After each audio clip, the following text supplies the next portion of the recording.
Whether the team is performing clean or unsightly, we'll cover it all here on Washington Football Nightly. I, of course, am your host, Louie T. Thank you for joining me. Let's get to tonight's lead story.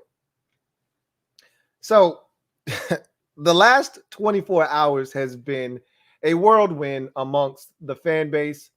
Obviously, a couple of positions of need, especially with some injuries that have cropped up recently. And really, those positions weren't all that great before the injuries. They're even thinner and probably more compromised after the injuries, prompted a lot of fans. And, it didn't matter if those positions were playing great, regardless.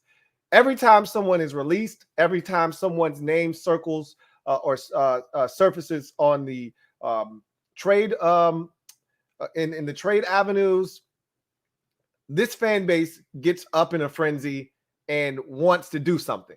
Okay, it's funny, fans talk about when Dan Snyder was extremely involved and going out and getting this guy and that guy and how horrible it was. And we talk about how we want him to stay away from everything.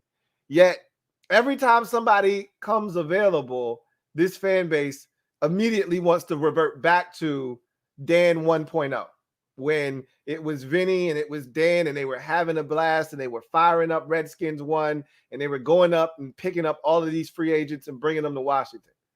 It's amazing how this fan base can't just sit back and let the process be what it is. And so tonight we start the show talking about Ron's plan, because it is as crystal clear as it has ever been by Washington essentially sitting back and doing absolutely nothing. It would have taken a 6th round pick, as we found out, to get a guy like Stephon Gilmore onto this roster. A 6th round pick. All right. That's nothing. All right.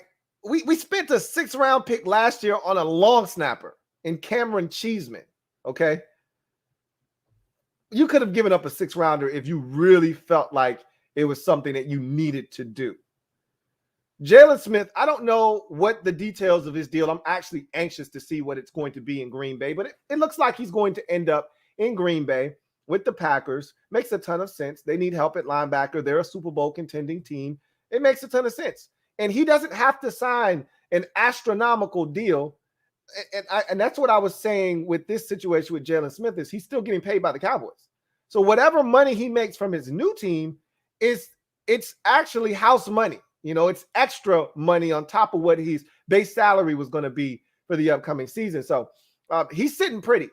But again, there have been, and it's not just Jalen Smith. There have been other guys available on the free agent market that are sitting there that were waiting for a phone call, and Washington never picked up the phone, never rang those guys, because they're not looking to really add any pieces. And I told you guys all offseason what Ron's plan was all about. And again, it's easy for people to be patient in the offseason when there aren't any games and you don't see players struggling and you don't see the record not being what you thought it should be, or this particular group not performing at the level that you thought they were prior to the season getting underway. It's easy to be patient when there aren't any games.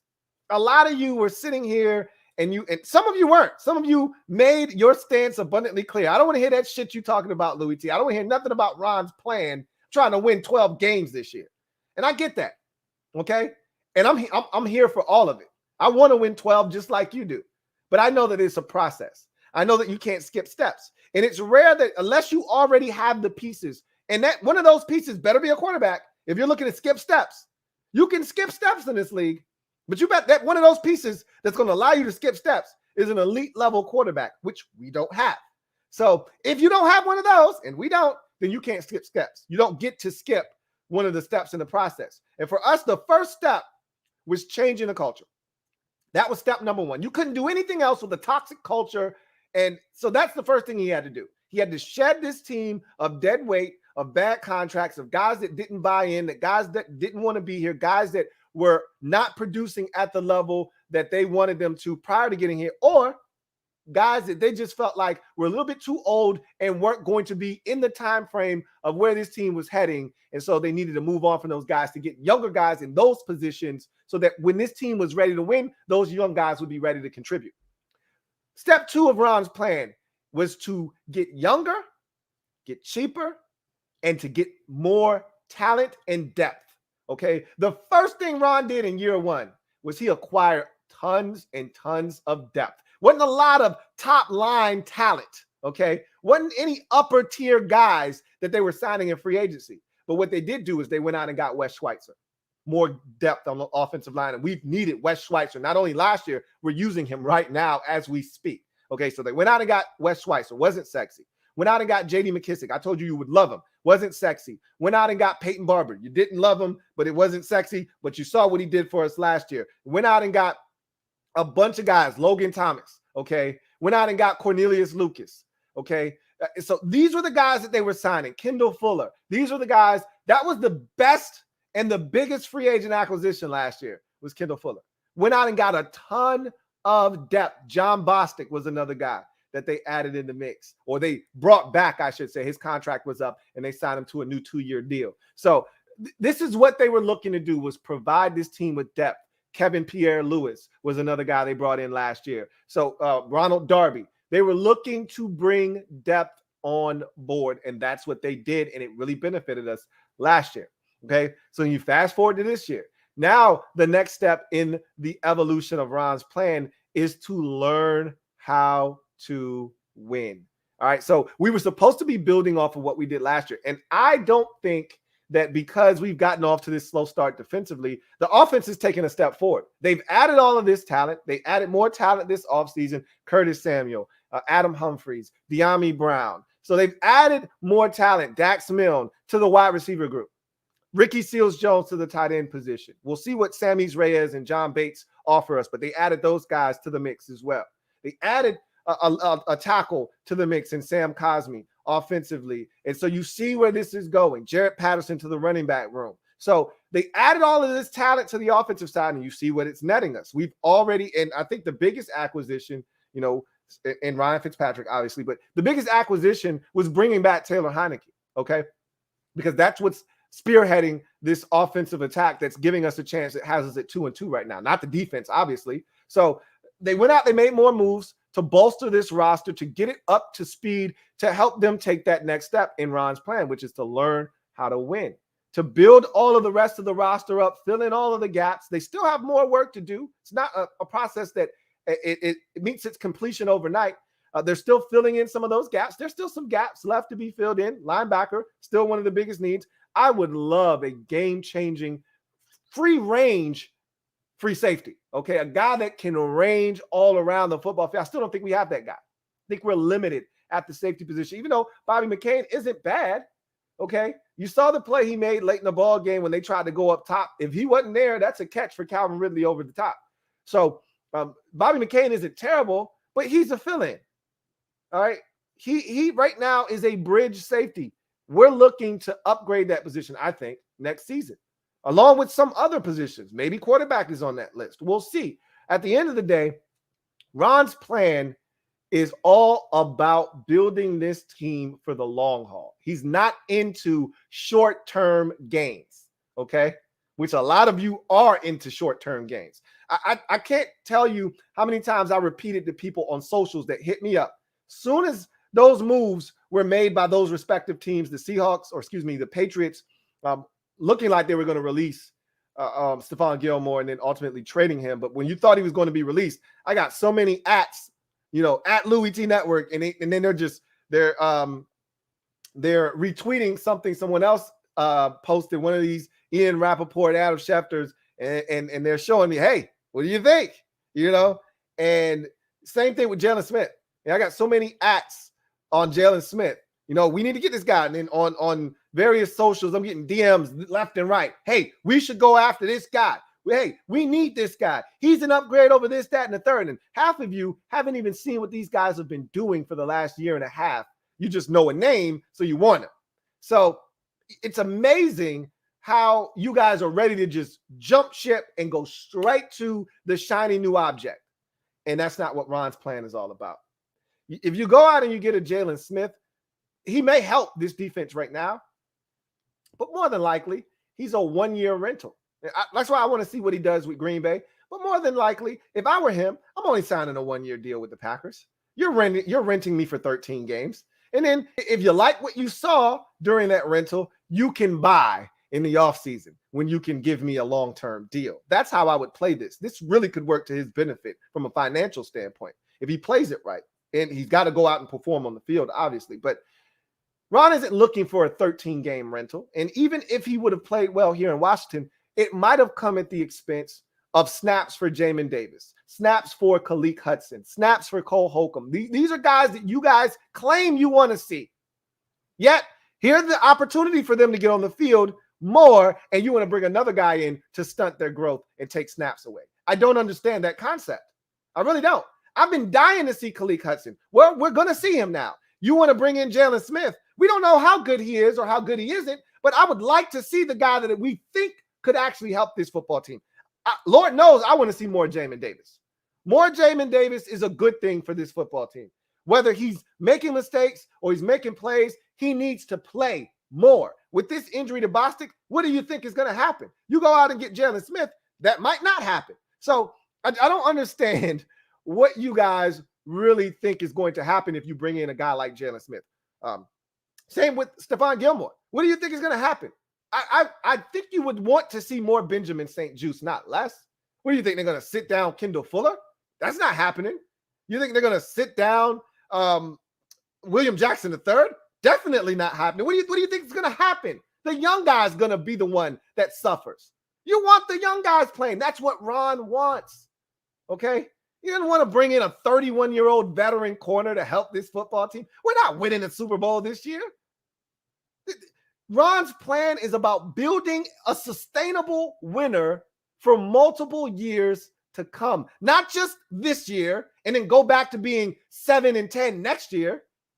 It's about building up the confidence of all of these young guys you drafted. All of these young guys that are still on rookie deals that are trying to figure out how to win consistently in this league. That's the problem here in Washington. Too much damn change and turnover and not enough continuity in building something that's sustainable.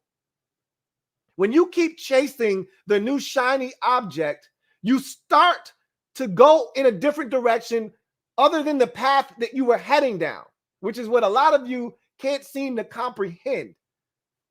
Ron's plan is about helping these young guys get to where we need them to be so that when we're ready to contend, when we're ready to hit the button, we're not ready to press the button yet. But when we're ready to press the button, and that could be next year, that could be the year after. Again, it's only next year that we're ready to press the button if Taylor Heineke's the guy.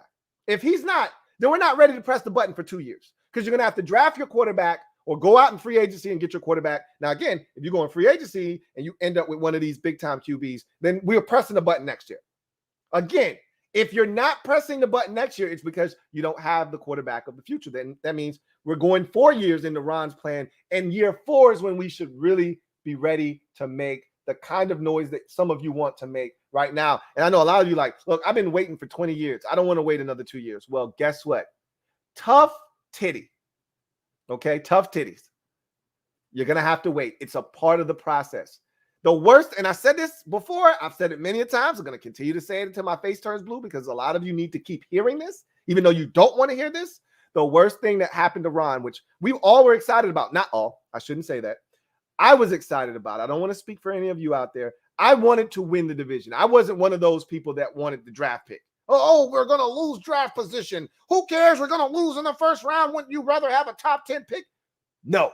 I much rather have these guys understand what it takes to win and what it feels like to play in a postseason game. And they still, honestly, didn't get the full extent of that because there was no crowd. Whether they're here for us or here for the opposition, it's still different. The atmosphere is still different when it's playoff ball and you've got crowds, a raucous stadium, and you're playing in that environment. It's different. They didn't get the full playoff experience, but they got some. And that's what's important. They played a lot of meaningful games down the stretch. A lot of, hey, we got to win this game or else last year. And Two of them in particular, week 17 versus the Eagles in the playoff game against Tampa. So they got a little bit of experience. That's going to help them. You'd be a damn fool if you didn't think that some of those experiences down the stretch, San Francisco and that Carolina game, even though it was a loss, and Philadelphia and Tampa, you'd be a damn fool to think that some of those games down the stretch hasn't helped us win the Giants game and the Falcons game. You'd be a damn fool to think that those experiences haven't helped shape and mold this team, and there'll be more of them. And we won't always be on the right side of them. But every one of these experiences is a learning experience, whether we win or lose. That Buffalo ass whooping, that was a good experience because they needed to know, hey, y'all ain't shit. Yeah, you just beat the Giants. You barely beat the Giants. You ain't shit. And you damn sure ain't on the level of the Buffalo Bills. You got a long ass way to go. And that's a message that was received by the players. Remember, Chase Young was talking about measuring stick. Well, guess what? I'm pretty sure he feels like, yeah, we ain't carrying no damn weight. He said, we're going to find out how much weight we carrying. Zero. Carrying zero weight right now, buddy. He found that out real quick. So did the rest of the squad. Ron Rivera said, we're going to find out where we measure up. This is a measuring stick game. Well, we definitely aren't measuring up where we thought. So even those games are a learning experience. But I said all of that to say this. Ron hammered it home again today for some of you who are hard of hearing about what this Ron's plan is really all about. He ain't looking for any shortcuts. He's not looking to cut any corners. He's not looking to trim off a couple of games here or there. He's looking to do this for the long haul. And really, it's either year 3 or year 4 where this thing comes to fruition. And again, the only way it's year 3 is if we've got the quarterback on the roster right now. And I can't confirm or deny whether that is the case or not. More likely than not, he's not the guy. But I'm still holding out hope that he is the guy. He's given us some proof that he could be the guy. I'm more leaning so towards him being the guy. But in my mind, I'm like, he's not going to be the guy. I won't allow myself to believe that until he proves to me once and for all. But I can tell you this much. TLH, the legend of Heineke, it grows. It's continuing to grow. With every one of these come from behind victories that he leads us on, the legend continues to grow. So we're going to see what happens. But one thing's for sure, after the events of today, with Jalen Smith being available, and I don't know if Washington was interested. I bet you they didn't make a phone call. I bet you they weren't overly interested. And with Stephon Gilmore being available in Washington, I don't think they were interested there either. I think it's pretty clear that Ron's got a plan in place, and he's going to continue to execute that. And the worst thing that could have happened to Ron was that he made the postseason last year, because I told you the expectation for the fan base was going to go through the roof. And we were 7-9 last year. Ron wasn't expecting that in year 1. He was just trying to improve upon a 3-13 mark from the year before. He did it by 4 games. He didn't think that would qualify him for the postseason. He didn't think that was going to get him a division crown. He's like, hey, this is awesome. We won 4 more games than we did before I got here, which is what they did in Carolina, if I'm not mistaken. I think they went from 2-14 to like either 6-10 or 7-9. I think it was 6-10. So it was a 4-game improvement there in Carolina, if I'm not mistaken, in year 1 of Cam Newton. And he did the same thing in Washington. The only difference was in Washington in year 1, it was good enough to win a division, which he didn't plan on having happen. And what that did was it elevated expectations to maybe in some of you's expectations, which was unrealistic. Some of you were not keeping it within reason. But at the end of the day, Ron hasn't wavered in what he feels like is the vision of where we're going and what he wants this organization to be. And today was another confirmation of that. He's not looking to take any shortcuts, despite a lot of you wanting to take shortcuts. We want to develop Cole Holcomb. We think he's a piece of the puzzle. We want to develop Jamin Davis. We think he's a piece of the puzzle. We want to develop Sam Cosmi, Chase Rouillet. These are guys that we think are here for the long haul. Jonathan Allen, Montez Sweat, Deron Payne, Matt Ioannidis, Chase Young. These are all pieces, Benjamin St. Juste. These are all guys that they view as long-term solutions on this football team. William Jackson III, we just signed him. He's still relatively young. Don't know if he'll get another contract here after he reaches age 30, which is when that contract should be up. But they're going to continue to build this roster. They're going to continue to draft corners and defensive linemen and safeties. They're going to continue to draft linebackers. We're not done. But some of these guys are going to be here for the long haul. They want those guys to play as much as possible. Antonio Gibson, Terry McLaurin, De'Ami Brown. These are the guys that are going to be here. So you want those guys to get as many reps as possible, to get up to speed, to get to where you need them to be, so that when that guy, whether it's Taylor Heinicke or somebody else, is ready, so is everybody else. And we can just go full steam ahead and not look back. That's Ron's plan. That's the essence of Ron's plan. So some of you were disappointed today when Washington didn't pull the trigger. I don't really know what else you want me to say other than Ron's plan. So let's go to in other news. And I'm going to be honest with you guys. I'm going to keep it a buck with y'all. The injury report is cringeworthy, okay? Don't panic. Do not panic, okay? Don't overreact to what you see. I think some of this is window dressing, okay? Meaning most of these guys are going to be able to play this weekend, okay? They're probably about 5, maybe 6. That's a big number coming from a team that in the first 3 weeks, 4 weeks of the season might have had at max 4 guys on the injury report. So to go to about 12, 13, whatever that number looks like on Wednesday, it's pretty scary. I'm not going to lie to you. There were a lot of names up there. I'm like, what happened to him? What is he doing up here? And so there were a couple of names that caught me off guard. I'm like, wait a minute. What is he doing up here? What's wrong with him? I wasn't expecting Curtis Samuel to be out of practice today. Even if it was limited, I still expected him to be out there. He wasn't even out on the field. That's scary. He should be at least stretching. Didn't even see him on the side field. That's scary. And Ron didn't make it any better. Ron didn't say, oh, it's just precautionary. Want to take it slow with him. Ron's like, yeah, we're going to take it slow with them. And they tried to press Ron. And he's like, look, he gave you the injury report already. I'm not saying nothing else. That doesn't make me feel like Curtis Samuel is fine and they just taking it slow. That makes me feel like, hey, Curtis ain't feeling like, he came out of that thing like he was supposed to. And I'm looking around like, you shitting me right now? De'Ami's not playing this week. Cam Sims ain't playing this week. We can't afford Curtis Samuel to not be playing too, man. He's like, hey, but we got AGG and we got Dax Milne and we got Kelvin Harmon. I'm like, man, you better get the hell out of my face with that bullshit. So I said all of that to say this. Don't panic, okay? I'm going to show you this injury report. If you haven't seen it yet, don't panic, okay? Let me explain, okay? Are you ready? Let's take a closer look at the injury report for both teams heading into week number 5. So, yeah, I know. Relax. Hold on. Time out. Hold on. So, what you see in front of you is a mass unit, essentially.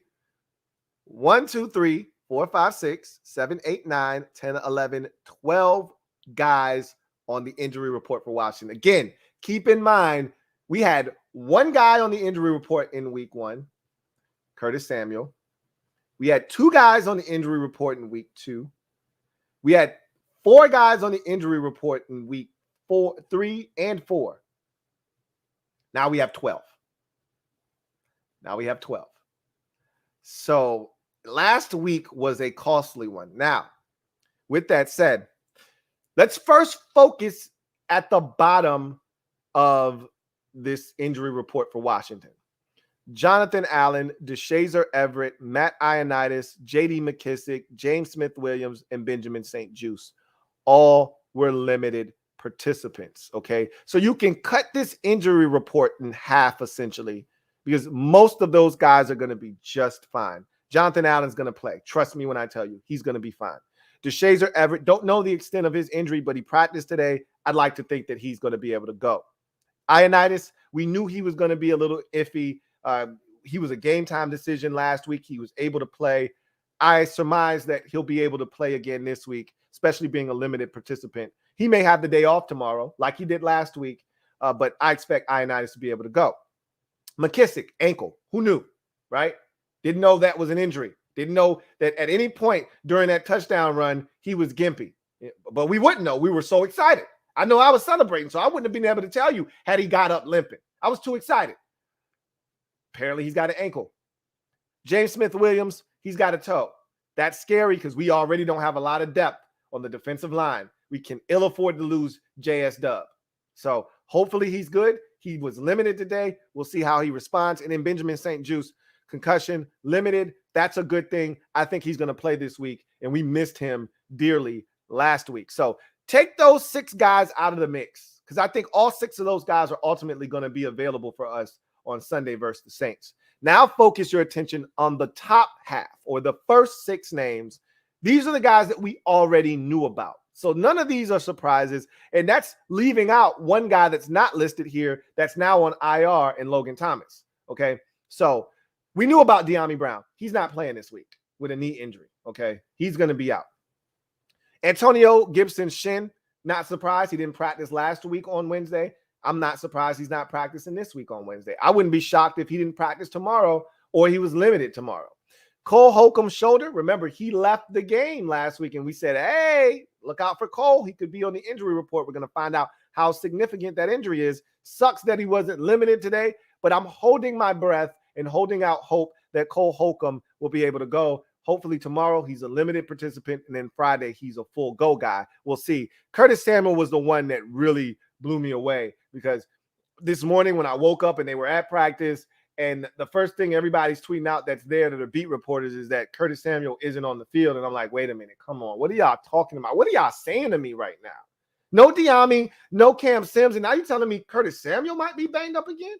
So that's a little scary. Of course, we're still dealing with the groin. I'm glad to see it's the same thing that it's been, which is the groin.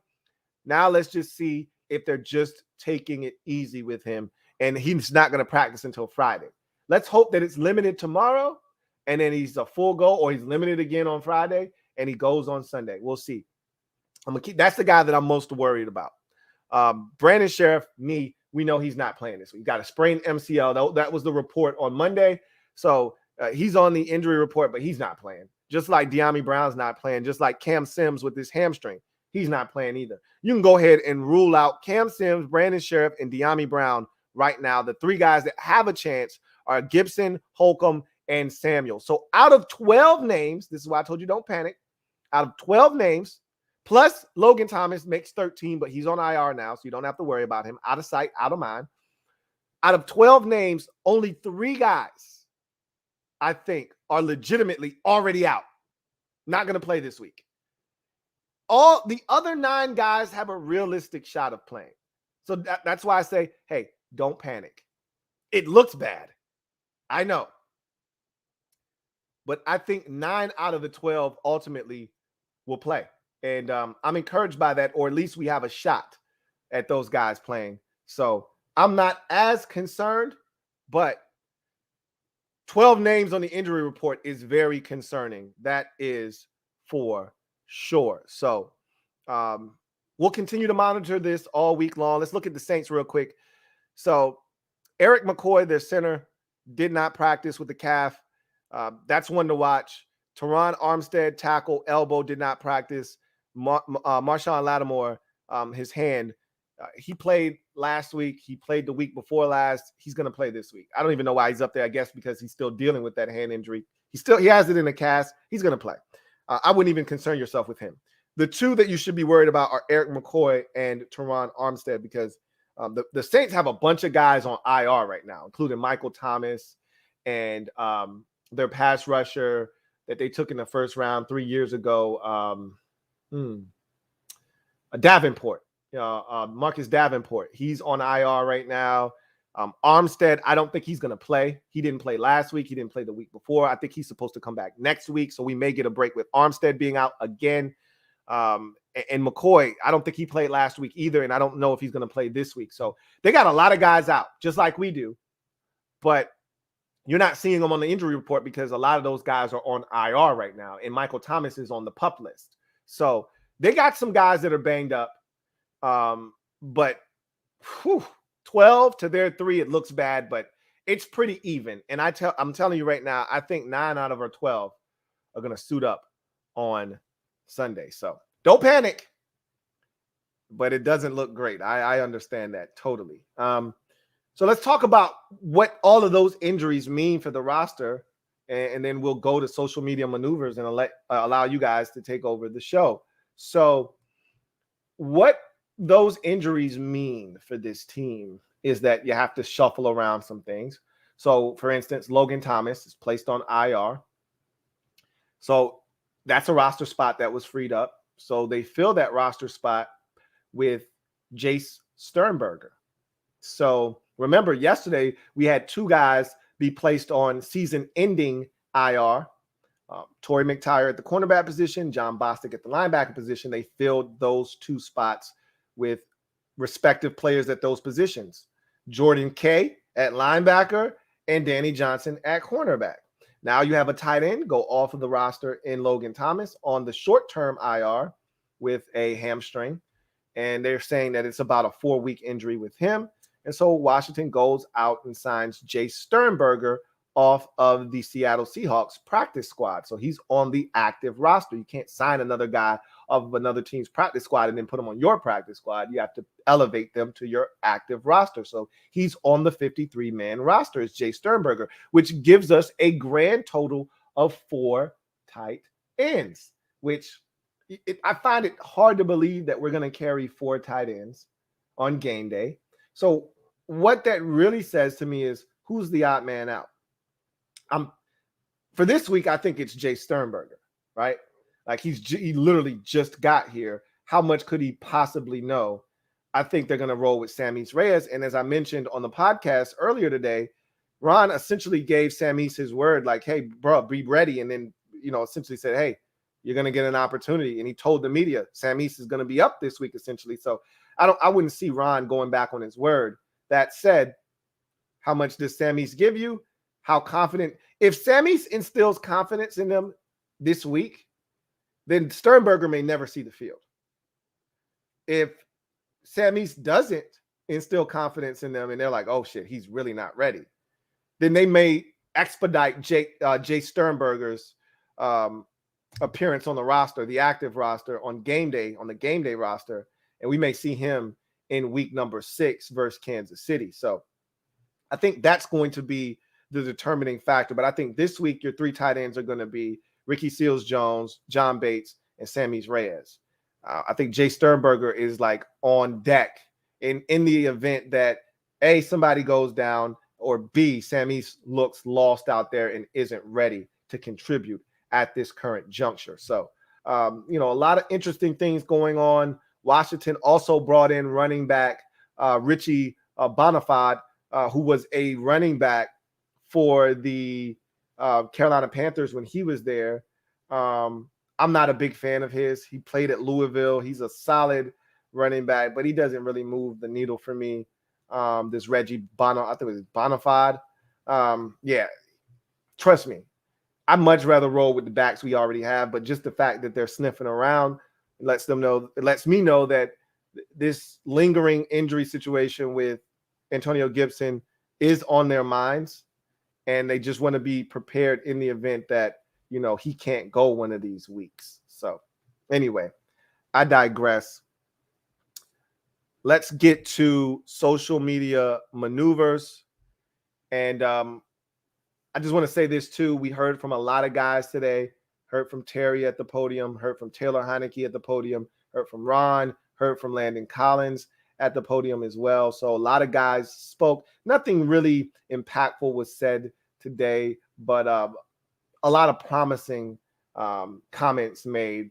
But what are guys going to say? They're going to remain optimistic, right? So anyway, I digress. Let's get to the comment section and see what you guys have to say. So we start with a brand new member to the squad. Welcome aboard, my guy, Samuel Hatley. Stand up, Samuel. You are officially in the building as a brand new member of the MOBB. My guy, Samuel Hatley. Come on in, Mob. You know what to do. Show Sam some love. Samuel, welcome aboard. And thank you for becoming the newest member of the MOBB. Greatly appreciate you. Samuel Hatley, welcome aboard. Kevin the PRF. Thank you for the super chat. Greatly appreciate you. My guy, Kevin the PRF, writes, I didn't want Gilmore, but you made me uneasy earlier justifying Carolina needing him in year 2 versus us not needing him in year 2. They're further along, question mark. Yeah, they are. Here's why they're further along than us. One, their defense actually looks elite this year, okay? Despite getting carved up by Dallas, the reason they think they got carved up by Dallas is because their secondary wasn't intact because they lost their first-round pick cornerback, J.C. Horn, against the Houston Texans in week number 3, and that hurt them. That's why they traded for C.J. Henderson, and hell, the Jags were giving him away. They were like, shit, you giving him away for a damn tight end in a draft pick? Shit, we'll take him. You drafted him 9th overall. So they add him to the young nucleus that they have. And then they looked around and they said, hey, this guy can make us better. And all they want is a 6th-round pick. Guess what the Panthers have that we don't have? They got a quarterback that they believe in. They got an elite level defense they believe they have. You put those things together, you add him into the mix. And I made this point on the podcast earlier, and I want to reiterate this now. They have a future head coach, and we may have the same thing. But our coach and Scott Turner, he's not going anywhere for the next year or 2. Okay. He's not getting a job this offseason. Maybe next offseason. If Taylor Heineke continues the ball and they say, look at what he did with Taylor Heineke, he can get a job. I think it's inevitable that Scott Turner eventually will be a head coach in this league. But it's not imminent.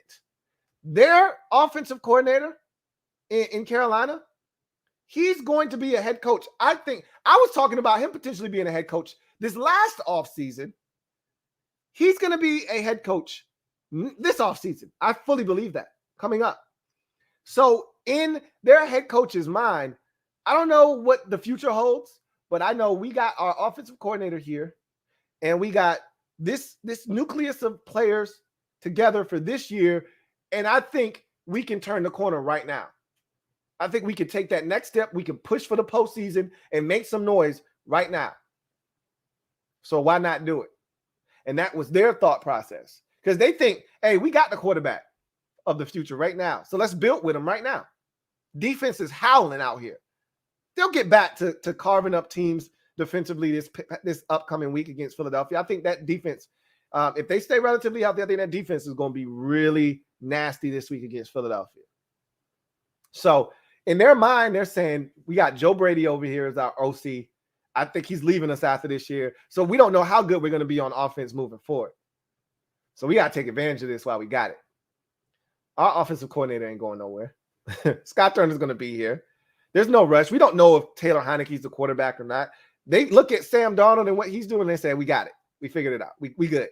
We don't need to go looking for a quarterback any longer. We got the guy. He's right here, Sam Darnold. So let's build. So they're going to push the envelope this year. Good for them.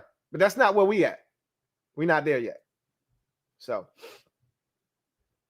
are they further along than us? I say yes, because they didn't know what they had in Sam Darnold, but they was like, hey, this guy's a former first-round pick. If he is what we think he is, yeah, we got our guy. And then take it a step further. We got all the pieces we need offensively. We got Christian McCaffrey. We got DJ Moore. We got Robbie Anderson. We added a couple more wide receivers, one in free agency, one in the draft. We got tight ends. They had so many tight ends, they decided to trade one for a corner. You look at the defensive side of football, Shaq Thompson right now is playing at an all-pro, not a Pro Bowl, an all-pro-like level right now is Shaq Thompson.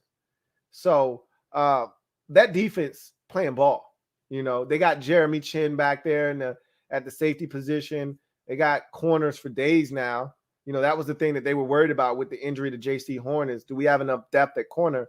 Now having C.J. Henderson and Stephon Gilmore when he comes back after week 6, I think he'll be ready for week 7 is what I read because he's on the PUP list. They feel like they're ready to strike now. And their defense backs that up because coming into Sunday's game against Dallas, they had the #1 rated defense in the NFL in like almost every statistical category. Now, Dallas shredded them a bit, but the offense didn't help with the turnovers, putting them in some compromising situations. But we're going to see. You know, we're going to see what Carolina is. We're not that, obviously. We're giving up 30 almost every game, any and everybody. So, yeah, we're not in that position right now. Daily Grind.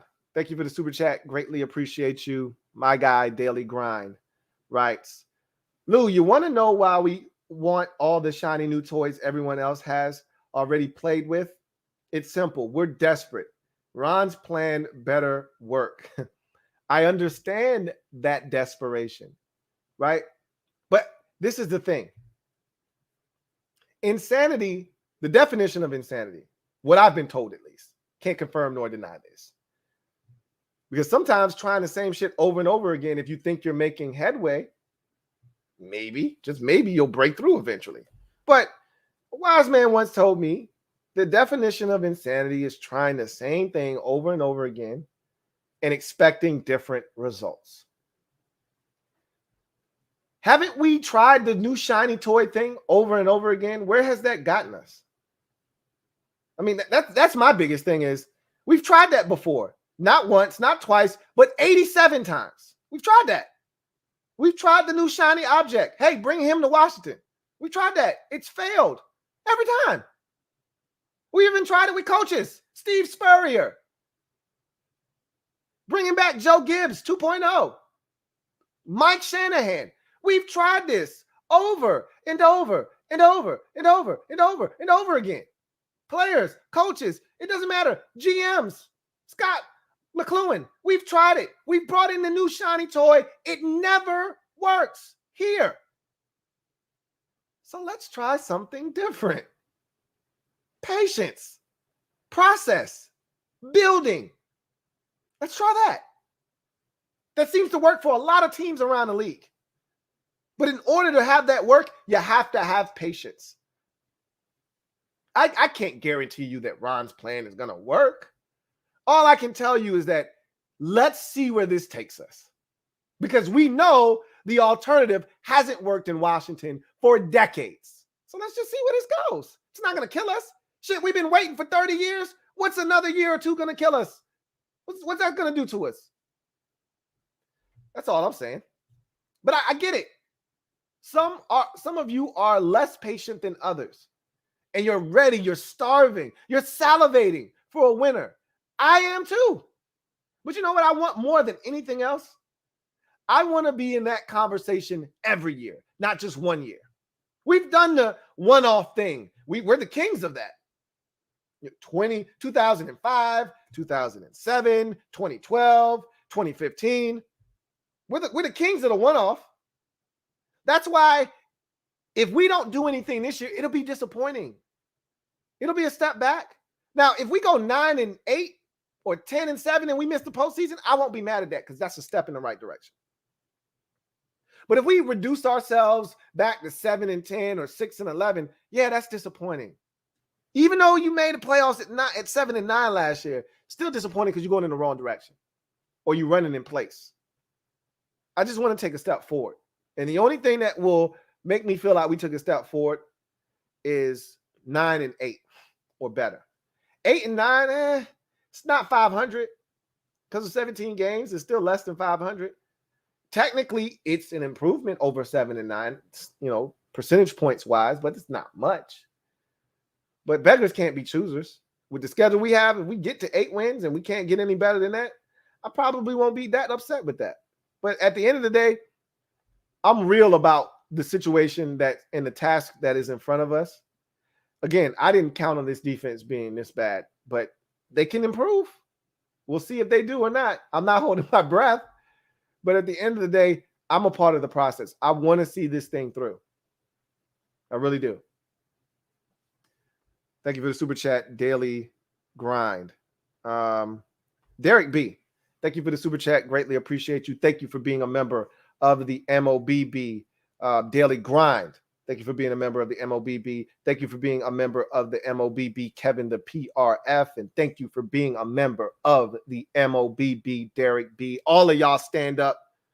Y'all definitely in the building. You know what it is. My guy Derek B writes, Ron and JDR think they can coach anyone into Kuechly.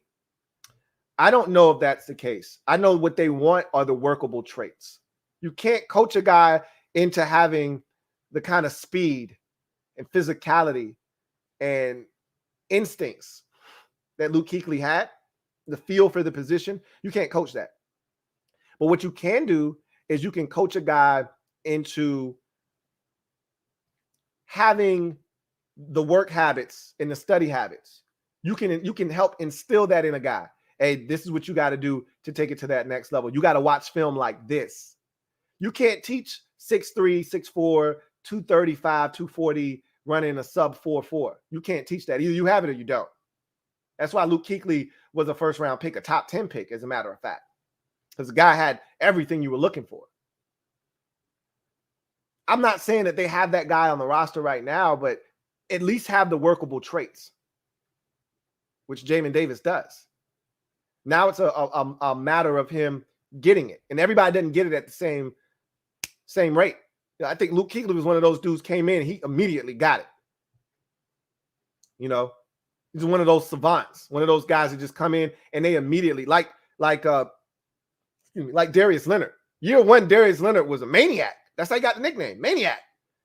This dude's 18, 19 tackles. I remember we played them in his rookie season, week 2. We beat Arizona on the road, destroyed them with Alex Smith, come home to a half-empty stadium, and Darius Leonard dominating us, and I think he might have had a pick. Either he forced a fumble, he recovered a fumble. He didn't have a pick. I think he forced a fumble and had like 18 or 19 or 20 tackles. In his second game in his NFL career. Some dudes are built like that, and they just get it. They come out of college, hit the ground running. But I told you, everybody matures at a different rate.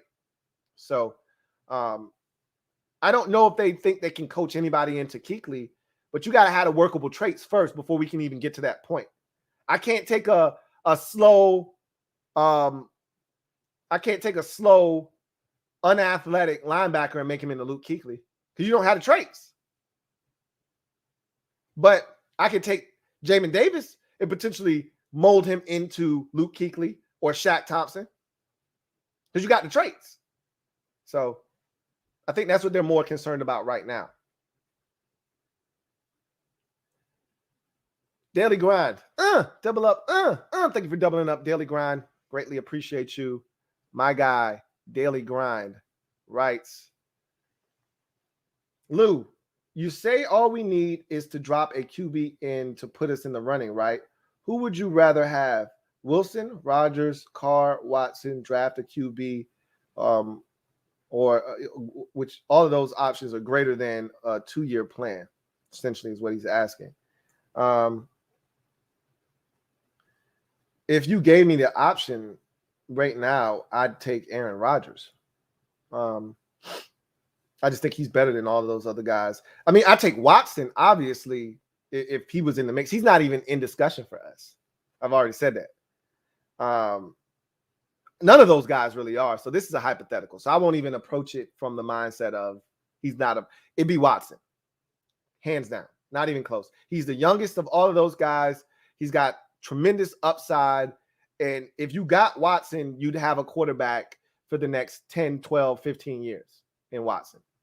You can't say that with any of the other quarterbacks on the list. Wilson's already north of 30. Rodgers is pushing 40. Carr has to be right around 30, if not already over 30. And if you draft a quarterback, which I don't mind doing, I don't love any of these quarterbacks in this draft class, though. Like the last couple of draft classes have really been, I thought, talented draft classes. This doesn't fit the bill, you know. I think the last class that felt this way to me was 19. You know, the 2021 class that we just saw with Lawrence and Fields and Lance and Jones and Wilson, talented group. The 2020 class I thought was super talented with Burrow. I wasn't sure about Herbert. I'm gonna be honest with you, but I knew he was talented. I said he's toolsy. I didn't think he had a demeanor to be the guy. But we've seen what he's morphed into. Tua, there were some guys in that draft. This feels more like Haskins, Jones, and Luck, or not Luck, Locke. Excuse me. This is what this class feels like. There may be one alpha. That guy will go number 1 overall, and everybody else is going to be garbage. That's what this feels like. And I don't even know who that alpha is right now, to be honest with you.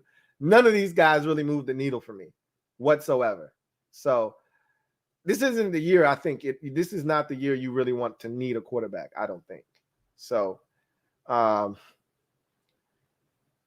here's to hoping that Taylor Heineke is the guy, because I don't think you're going to get your hands on any of those quarterbacks that you just listed.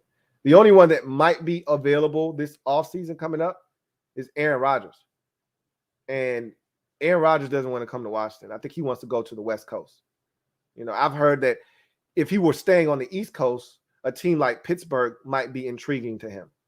But I don't see Rodgers wanting to come to Washington. So we'll see what happens. Got another super chat here from Farrah Cody. Thank you for the super chat, Farrah Cody. Greatly appreciate you. Who writes, Antonio Gibson did practice today. He was on video. I'm just telling you what you might have seen an old video. I'm just telling you what the injury report says. He might have been out there stretching. He might have been on the side field, but he did not participate in practice today. Okay. So side field activities don't qualify as participating in practice, just in case you weren't aware of that. If you're off on the side field, you're doing minor activities to get you loose, to stretch, things of that nature. But there are individual drills. There are team drills. He didn't participate in any of those. He might have been out there stretching. He might have run around just a slight bit on the side field, but he did not practice today. Derek B, thank you for the soup chat. Greatly appreciate you. Double up. Thank you for doubling up. Derek B, who writes, Ron said positional competition. Get 3 linebackers on the field? ? Again, when we're in our base, 3 linebackers are on the field, but we're not in our base a lot. Honestly, it just all depends on the opponent. Some teams run it more than others. Obviously, if you're playing against the Cleveland Browns or the Minnesota Vikings or the Green Bay Packers, these are all teams that employ a fullback. You're going to have your base personnel on the field a little bit more, But if you're playing against a team that wants to spread you out, put 4 receivers on the field, you're not going to be in base all that much. So it just really depends on the team. Tampa Bay is another team that will get in I formation and try to ram it down your throat at times, or they'll go single back and try to turn around and hand it off, but go with big personnel, with 12 personnel. So it just depends on who you're playing. I could see us playing in a lot more, nickel and a lot more non-base defense. And you won't see a ton of 3 linebackers on the field. But again, like the Saints, they want to run it. That's their offense now, because they don't have Drew Brees and they don't have a lot of talent at receiver. They want to run it. So they're going to put a fullback in the backfield. They're going to try to get it to Alvin Kamara. One of their running backs, Tony Jones Jr., who was playing really well for them. He's injured now. He's going to be put on IR. So it's really just the Alvin Kamara show now. They really don't have another guy in New Orleans, really. So they want to run it. And, you may have to put 3 linebackers on the field. Taysom Hill's going to take the field. What the hell you think is going to happen when he comes in the game and he's taking a direct snap? He ain't looking to throw that shit. Don't fool yourself. They may try to do that at some point, to throw you off a bit. Obviously, you want to break tendencies, but usually when he gets that direct snap, he's looking to put his head down and he's looking to ram through the line and pick up yardage. So you see Taysom Hill in the game, you're thinking base personnel. And you're going to see a lot of that this week. So I think you're going to see 3 linebacker formations and sets this week, a lot of them, because of the team that we're playing, in particular in the Saints. But at the end of the day, I think that you're going to see more 2 linebackers, 1 linebacker on the field than anything else. Jenny Perez, thank you for the super chat. Greatly appreciate you. My girl Jenny writes, what's up, Lou? What's up, Jenny? She says, who on the Saints is the most dangerous? Taysom Hill. If the Giants can beat them, we have a chance. I think defense, please step up. So, yes, if the Giants beat them, first of all, before the Giants beat them, I thought we had a chance. I was talking, hey, we can win the next 2 games, but you can't win 2 without winning 1 first. So we got to beat Atlanta, and we took care of that. And so now I'm like, yo, we this game is just as big as Atlanta's game. All right. It's like I said last week, it's not code red, but it's the reddest orange you can get. This game is, because I've already laid this out, so I don't really need to keep doing this. You guys, if you've been watching the episodes this week, you've already heard me say this a million times. We can't afford to lose this game. We can't afford to drop to 2-3, not with the schedule that we have coming up. So, yeah, if the Giants can beat them, we can definitely beat them, but that's not my qualification. I don't qualify us being able to beat a team by, oh, the Giants beat them, or oh, the Eagles beat them. We should be able to beat them. That helps. That builds confidence, absolutely. But in my mind, had the Giants lost to them, they had an 11-point lead in the 4th quarter before the Giants scored 11 unanswered to tie the game up. If the Giants would have lost that game, if the Saints would have beat them 24-13, I wouldn't have felt any less about our chances this week. I would have been like, hey, we need to beat them. They're a beatable team. Let's go out and find a way to get it done. But to answer your question, the most dangerous players, it's not one player. Like, there's no Michael Thomas on their offense. The most dangerous player is Alvin Kamara, right? You don't want to let this guy go off for 186 all-purpose yards, 92 rushing and another 89, receiving. And he's got like Cordero Patterson. That's a perfect example. Cordero Patterson, they're not the same player, but he's just as versatile as Cordero Patterson. And look what he did to us. So Alvin Kamara is the first guy you look at and say, hey, we got to stop him. They got a receiver, a big kid, number 1. He changed his number to number 1. And that's the guy that Jameis likes to go to deep. I can't think of his name. I can see his face. He's got dreads. I don't know why his name escapes me. It's going to kill me. I don't have, here's my phone. I was about to say, if I had my phone, Callaway. His name is Marquise Callaway. That's a guy we got to look out for. He's their best receiver. Really, he's their only receiver at this point. They've got a ton of injuries. Those are the 2. They got a big-ass tight end, a big son of a bitch that can catch it. Out of Oregon, I think this is his 2nd year in the league now, and he's becoming a problem, especially in the red zone. He had a touchdown again last week. He's problematic, man, and he's huge. He's a guy that we have to look out for. I mean, honestly, that's it. They got some players, but they don't scare me. Much like the Falcons, I was like, yeah, they got some stuff, but they don't scare me. But again, I said this before, I say it again. Being scared isn't a necessity to get your ass beat, okay? It's not a prerequisite. Because you're not scared doesn't mean you're absolved from an ass whooping, all right? You can still get your ass beat and not be scared, Chumps jump up to get beat down, all right? Don't be that punk that jumps up and gets beat down. Don't let that be you. So we'll see what happens. We'll see if the defense can step up. I hope so too. I'm not holding my breath though. Daily Grind, thank you for the super chat. Greatly appreciate you. My guy Daily Grind writes, man, you were right, Lou. Missing Peyton Barber already. Shaking my head, even though he is hurt right now. But man, we wouldn't be sniffing around if we still had him. I mean, I don't miss him as much. I would have loved it if we would have kept him here, but he was on the practice squad. They wanted to keep Jared Patterson. I don't blame them for doing what they did. My biggest concern was 4th and 3rd downs. Guess what?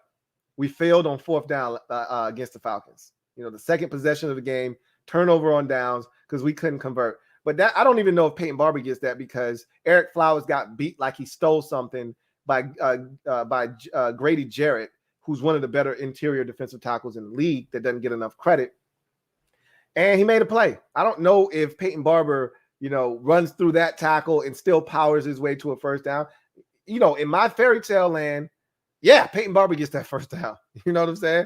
Powers through that contact, puts his hand on the ground, stumbles, dives forward, and he gets one and gets a first down. But we weren't able to do that. So we turned it over. So, I missed him in that regard. We got down inside the red zone. What did we get to? The 2 or the 3? We kicked a 21-yard field goal. So that would mean we got to the 3-yard line. We tried to run it, twice and couldn't get in. I miss Peyton Barber for that, because with Peyton Barber, that's not a problem.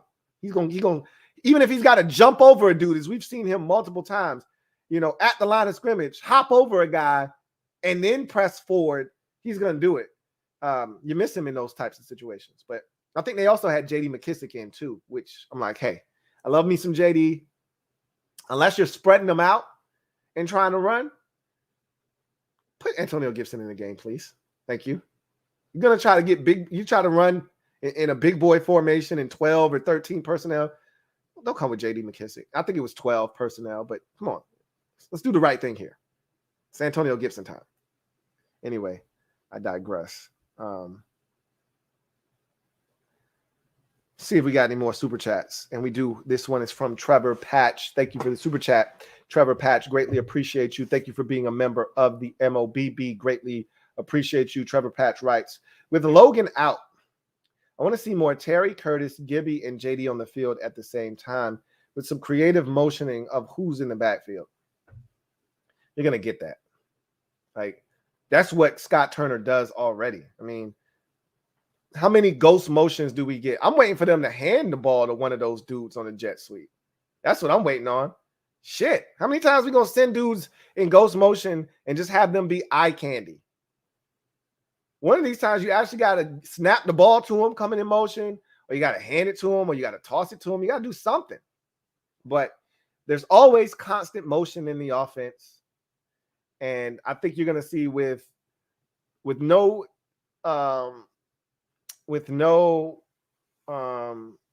Logan Thomas, I think you're going to see a lot of the same formations, a lot of 11 personnel with RSJ out there, but you may get some 21 personnel too.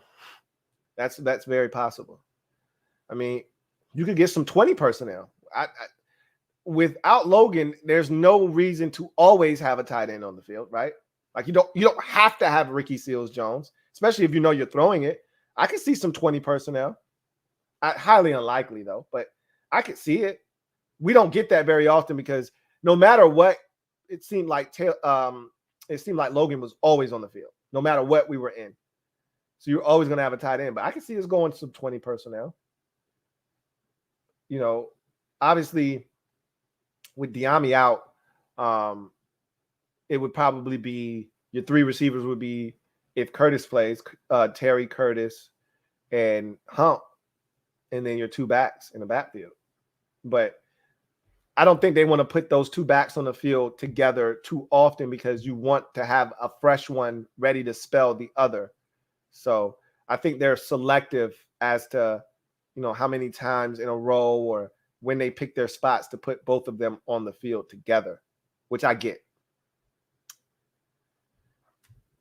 Thank you for the super chat. Greatly appreciate you. Metaphor, thank you for the super chat. Greatly appreciate you. Thank you for being a member of the MOBB. Greatly appreciate you. Who writes, here's my plan. Who's ready to join the fraternal order of Ta Lambda? Don't bail on the season. A QB coordinator, play, try, and adapt. Now, I don't think anybody's bailing on the season yet after the win, but you don't beat the Saints, and I could see a lot of people bailing on the season in 2 or 3 weeks because at that point you're more likely than not be 2-5, and your season's probably on life support at that point, if not already over. So that's why this game is so big, because you beat the Saints, there's no way the season's over before the bye week. Impossible. Even at 3-5, even if we don't win another game, we lose 3 straight and head into the bye, we're still kicking and alive because the hardest part of our schedule is now behind us. Yeah, you still got Seattle and you still got Carolina and Tampa right after the bye. I don't care. You're still alive and kicking. You lose to the Saints, there's no guarantee that you win another game before the bye week. And you could conceivably go into the bye at 2-6. You're dead. Dead man walking. You're dead. Honestly speaking, if you don't beat the Saints, you don't have a game where you'll be either favored or even remotely close to being favored until Denver right before the bye week. And you're not going to be favored in that game. Trust me. No matter what, Denver could lose their next, 3 games leading up to that game and be 3-4 heading into that game. They'll still be favored because they're at home. And we'll be coming off of 3 straight losses ourselves. So we won't be favored in that game. So the bottom line is we need to win this game. And I don't think anybody's jumping ship right now. But you lose to the Saints, knowing that Kansas City and then Green Bay are your next 2 opponents. I think you're going to get a lot of people starting to head for the exits then. And I would not blame them, to be honest. Daily Grind. Thank you for the super chat. Greatly appreciate you. My guy, Daily Grind, writes, so far, Ron's plan has netted us the following: bad clock management, bad analytical analysis on 4th down, low challenge plays, and a drug dealer. I don't necessarily disagree with some of those statements. Like, I don't think he's managed the clock all that poorly after the early portion of last season. I think he's actually managed the clock pretty well. The last, 3 games or so. Really this season, I don't think we've had any real issues with his clock management this season. At least I haven't. Bad analytical analysis on 4th down. I mean, there were a couple of times where, some of you felt like he should have gone for it, and you could make a case that he probably should have gone for it, and he decided not to. Again, you go with the flow of the game and what you feel like is the best decision for your team at that time.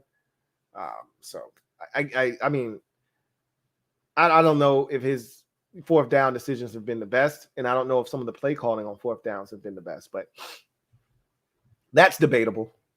Low challenge plays. He's actually been really good on challenges, especially last year. This year, not so much, but that's not a big deal for me. That's not a deal breaker because most of them, the impactful plays in games are challenged. Any scoring play, any turnover, change of possession, all of those are reviewed automatically by the booth. So he hasn't really missed anything egregious. We're like, come on, Ron, what are you doing? I mean, we haven't had really any of those this year. We've gotten jerked around a couple of times, but they were non-reviewable plays. Like when Cole Holcomb forced the fumble this past weekend, they said that the forward progress was stopped. You can't challenge that. What are you going to do? So, and the drug dealer, now that I can't, I don't know what the entire story is. I can't speak on it, but we'll see about Ryan Vermillion and what that situation turns into. Anyway, Fat American, thank you for the super chat. Greatly appreciate you, and thank you for being a member of the MOBB. Who writes 2005. Ha! Got him again.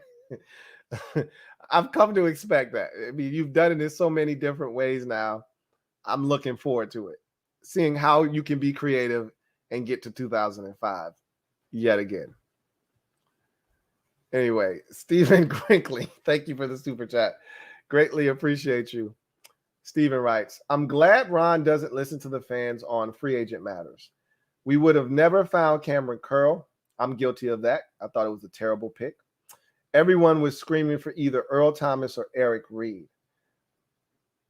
I remember there are a lot of different, I mean, again, any player that comes available, this fan base is screaming for us to pick that guy up. So yeah, they definitely wanted Earl Thomas when he was let go of by the Ravens. He still hasn't gotten a job. I don't think that's a coincidence. Eric Reed. was a guy that everybody just assumed, oh, we got issues at safety. We need some help. Eric Reed's out there. Ron gave him a chance in Carolina. Just figured that would happen. Ron reached out. Eric Reed clearly stated how he felt about being on the practice squad. Ron said, okay, that's cool. I got a dude here that I promised, and Jeremy Reeves, that if he continued to work, he was going to get an opportunity. I'm going to give him that opportunity. You can either be along for the ride while I give him that opportunity, or you can not, keep your ball at home and you stay home. He chose the latter of those two options. And so, yeah, you can't listen to the fans, man. We all think we know. We all think we have all the answers. Ron's doing this thing his way, and that's what I want. Whatever happens, whether he's right or he ultimately is proven to be wrong and this thing blows up in his face and we're back to square one, I just want him to do it his way. We haven't had a coach here that has been able to do it their way without any interruption from the front office since Dan has taken over. So let's hope that Ron gets that opportunity. And it seems like that right now he's been able to do everything that other coaches haven't been able to do, including building his own front office. Nobody's been able to do that. Not Mike Shanahan, not Joe Gibbs, even though Joe could have done whatever he wanted. Joe didn't know what the hell he was doing. That's why he still had Vinny around. Joe was clueless. He didn't have free agency the first time he was around. That's why he was out going and getting Antoine Randall and Adam Archuleta and TJ Duckett. He didn't know. He's like, shit, we didn't have this before. Go just pick players. Anybody that's available. It wasn't healthy. So I like where we're heading. Again, I don't know the outcome of it, but I just like that it's different than what we've seen from this organization in the past. So we'll see what happens. B-Ball God, thank you for the super chat. Greatly appreciate you. My guy B-Ball God writes, Cam Curl has been our best DB by far. Need more Cam, less Landon. Shocked to see how bad Fuller is this season. Seems like every 3rd and 13 conversion is on him, doesn't it? Doesn't it though? Whether it's in man or in zone, Kendall's struggling. But again, I like my Kendall Fuller in the slot. That's where I would prefer him to be. That's where I think he's at his best. But yeah, he's been struggling, man. I got no excuses for Kendall Fuller whatsoever. Inside, outside, man, zone, he seems to be getting worked in every single scenario and situation imaginable. And so it reminds me of that first year that we put him in the slot. He struggled. He struggled so mightily. And it wasn't until year 2 where we started to see, hey, Kendall Fuller, man, this might be it. And so this is year 1 of him going back inside, but he hasn't been able to consistently play inside due to injuries. So he had to come outside, last week. He's been outside in some games, in some spots. But all in all, I want my Kendall Fuller inside. So, yeah, it does seem like, last week they throw the 3rd down to Cordero Patterson and Kendall just couldn't go. It was top shelf. He couldn't get up there and get it.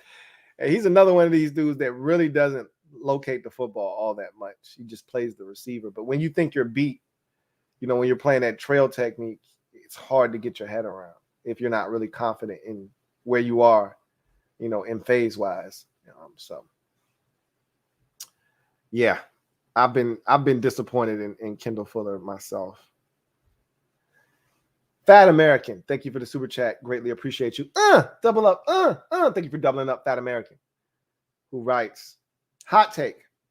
We're a middle of the pack team. Our 2 losses are against really good teams. The Giants aren't as bad as we think, and neither is ATL. That's his hot take, is that we're a middle of the pack team. Doesn't 2-2 kind of suggest that? Isn't that the definition of 500, middle of the pack?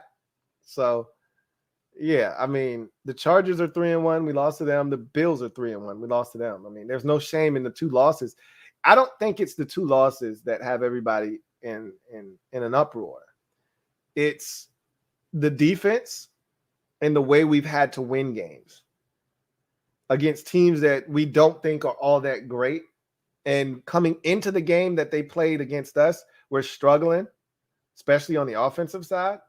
And those teams have had some of their biggest outputs of the season offensively against us. I don't think the Giants have scored more than what they have, 29 in that game. I don't think the Giants have scored more than 29 in any other game this season. They lost still, but Falcons definitely hadn't scored 30 before this season. You know, the highest they had was 25 against the Tampa Bay Buccaneers. I told you they were averaging 16 points a game coming into week 4 against us. They scored 30. That's the thing that has people nervous and disappointed and, you know, lowering the expectations. Lowered expectations. So I think it's a fair assessment to say we're a middle of the pack team. Lump us in there with the rest of these 2-2 teams. Sure, why not? I don't think that's that hot. I thought you was about to say something spicy. I don't think that was spicy at all. I think that was pretty logical. Let's see if we got any more super chats. Ishmael Benitez, thank you for the super chat. Greatly appreciate you. Thank you for being a member of the MOBBSQUAD. Greatly appreciate you, who writes, been an interesting 4 weeks. What does Ron decide if Taylor Heineke continues to plug Fitz back in if he's healthy to return, or is it week by week? So if TLH continues, there is no plugging in Ryan Fitzpatrick. I said on Monday's show, it might have been Tuesday's show. I think it was Tuesday's show. I said that Taylor Heineke is officially now in the driver's seat after the win at Atlanta. He's put himself in the driver's seat. He has a chance on Sunday against the Saints to officially lock all the doors, put the seatbelt on, and not have to worry about getting out of the vehicle the remainder of the season. He's got a chance to do that against the Saints on Sunday. He plays well, and if he's a big part of the reason, like he was in the Giants game, in the Falcons game, as to why we win, he's got a chance to lock all the doors and not let Ryan Fitzpatrick in. So it's big. It's a big game because he'll be playing with house money against Mahomes. He'll be playing with house money against Rodgers. It won't be again until the Broncos game where everybody's like, all right, we need it, Taylor. What you got? So honestly speaking, if he were able to win this week and somehow able to get one of those 2 games and he outduels or he's just at least even with a Mahomes or a Rodgers, are you kidding me? We'd lose our minds. So, I mean, he's in a really good spot right now, man. I don't see this being a Fitz coming back getting the job unless Heineke regresses and starts to regurgitate all over himself. And that could very well happen. But like I said, he's in the driver's seat now. He controls the outcome of this situation. He's earned and built up enough equity now that he's in a position to dictate what happens. Now, he can play poorly, and that will dictate that Ron says, all right, when Fitz is ready, he's going back in. But if he plays well enough, if he continues to have a steady hand, what's the point of putting Ryan Fitzpatrick in the game? What is that going to do for you? The point of having Fitz in there was because from the start, he was supposed to give us the best chance. Well, that ship has sailed. If he doesn't come back until after the bye week, and trust me when I say this, if Heineke isn't playing well, with the way the defense is playing, we're 2-5. We're 2-6 at the bye week. Right? So if Fitz comes back after the bye, what is he going to do? Win the final 9 games of the season? No, he's not doing that. So, I mean, if you're out of options, you know, if Heineke's playing poorly, yeah, you put Fitz in. What do you got to lose, right? You've already figured out that Heineke's not the guy. That was the point. I mean, you weren't looking to do it this way with Fitz going down in week 1, but if you ever got to a situation where Heineke had to play, you say to yourself, which is what the Bears are doing now, which is, I think, the smartest thing to do, is to figure out, hey, what can this guy do? We know Ryan. We know, Andy Dalton isn't taking us anywhere. We know what Andy Dalton is. What can Justin Fields do? Let's see it. That's why Bill Belichick said, to hell with Cam Newton. I know what Cam Newton can do. What can Mac Jones do? Because you know what? We probably ain't winning shit anyway this year. But you know what? If he is as advertised, if he is what we think he could be, he'll take his lumps this year, he'll grow, and then next year, we'll be ready to kick some ass. That's what you kind of got to figure out with Taylor Heineke. Okay, is he the guy or not? Do we need to draft a quarterback or not? If he's the guy, let's build this thing and let's get ready to kick some ass. If not, we now know he's a legitimate backup. We can move on from Ryan Fitzpatrick in that one-year deal we signed him to, draft a quarterback, have Taylor Heineke be the new bridge. He'll be the starter next year, and let the young guy learn.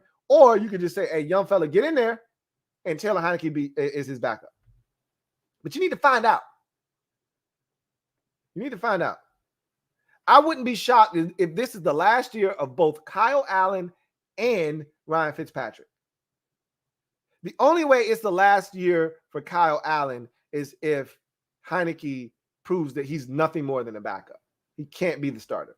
Because then you draft the starting quarterback, and then you have Heineke be either your starter bridge, or you have the starter, the rookie start with Heineke backing him up. You could keep Kyle Allen if you say, well, we still don't know if Taylor Heineke can stay healthy, or we don't want the young fella to be the second quarterback. We'd rather him be the third string so he doesn't have to play. But if you find out Heineke's a legitimate backup in this league and he stays healthy this entire season, so the whole conversation about him being able to stay upright and healthy is kind of put to rest, then you don't need 3 quarterbacks on the roster. They might still decide to do that, though. But we'll see. A lot of things that we'll get to as this season progresses. But I don't see Heineke and Fitzpatrick alternating weeks or them going on a week-by-week basis. It's either Heineke's job or he stinks so bad that they go back to Fitz, and then we realize we need a quarterback in the offseason. Barrett Downing, thank you for the super chat. Greatly appreciate you. Thank you for being a member of the MOBB, who writes, respect to you, Lou. Likewise, BD. But this team got me drinking every game, LOL. Look, I'm not telling you that these games have been easy. The only one that you probably, if you drink to misery, then the Bills game qualifies. But the 3 out of the 4 games could have went either way. Week 1, we literally were a Antonio Gibson fumble away from potentially winning that game. We say that, but we were backed up deep in our own territory. That was a second down run. If I'm not mistaken, he wasn't going to get a lot of yards on that run. It was going to be 3rd and long. If Heineke doesn't complete a pass there to get us out of the shadow of our own end zone, we're going to punt the ball. They're going to have tremendous field position. All they needed was a field goal to tie, touchdown to take the lead. We hadn't stopped them really all game long. I don't think that, even if he doesn't fumble, if we don't convert that first down, that next 3rd down, which would have been like 3rd and 8 or 9, more likely than not, with the issues we were having up front in the game, I don't think we were going to convert. And we probably would have ended up in the same spot. Them having to drive it down would have been the only difference. But they probably would have scored a game-winning touchdown. But who's to say? We don't know. Bottom line is that was close. Week 2 was even closer. Week 4 was close as well. Metaphor, thank you for the super chat. Greatly appreciate you. Double up. I think that's 2, might be 3. My guy, Metaphor writes, film. Hopkins misses, ball leaning way right.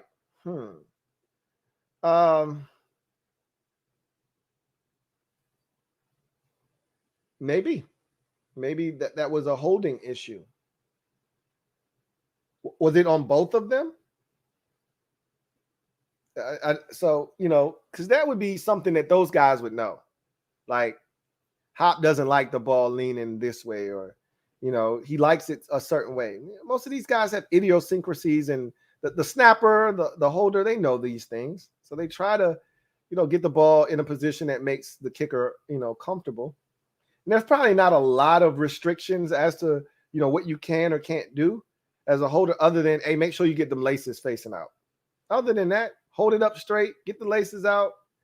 I don't think these kickers have too many issues with, how it's being held, but you never know. Fat American, thank you for the super chat. Greatly appreciate you. My guy, Fat American, writes, hot take. Okay, let's see if this one is more spicy than the last one. Heineke is our guy, future and all. That's somewhat of a hot take because I don't think most fans have come to that conclusion yet. Count me in that group that hasn't come to that conclusion yet, although that I feel like he's the right man for this job right now. But he's still got to prove to me that he can consistently do what he's doing. And if that continues, then we may have a guy on the roster already.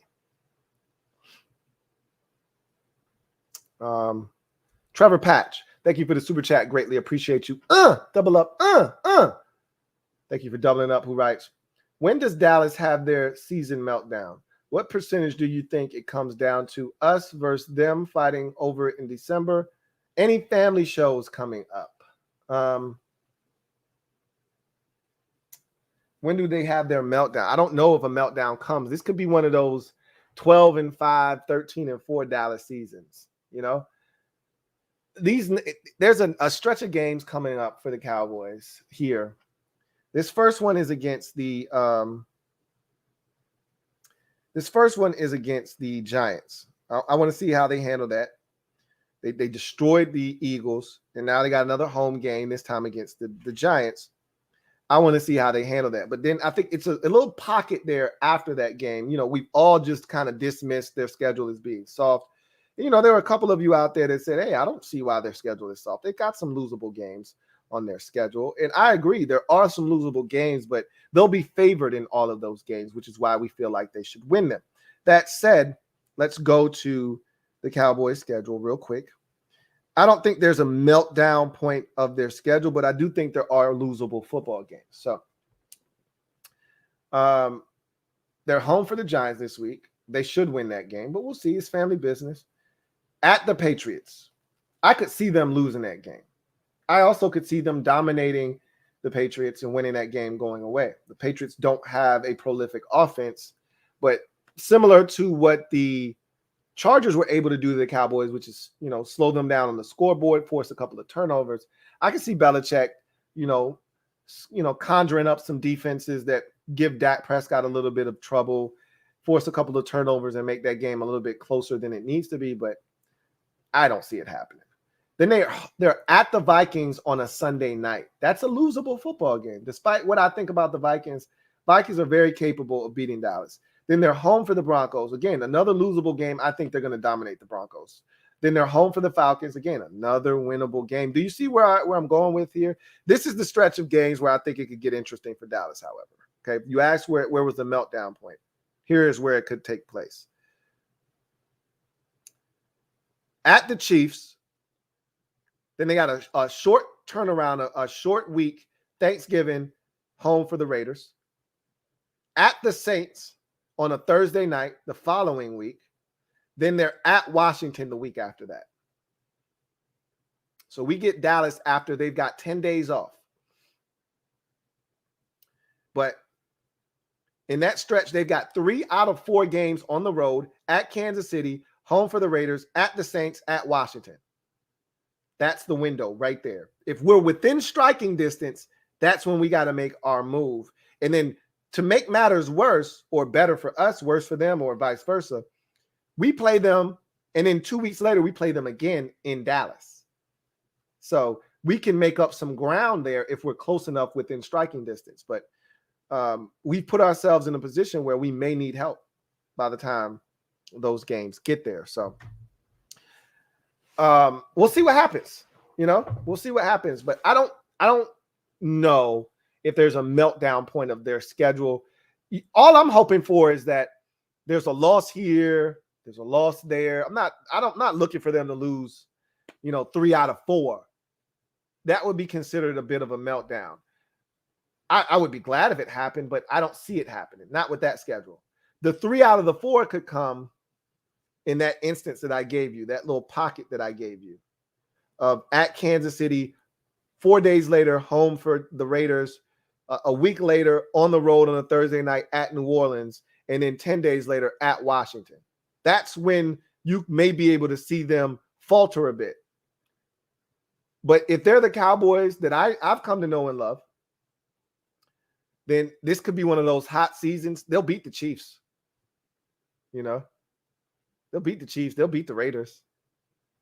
They'll beat the Saints. They'll beat us more likely than not. They'll lose like 3 or 4 games. They've already lost 1.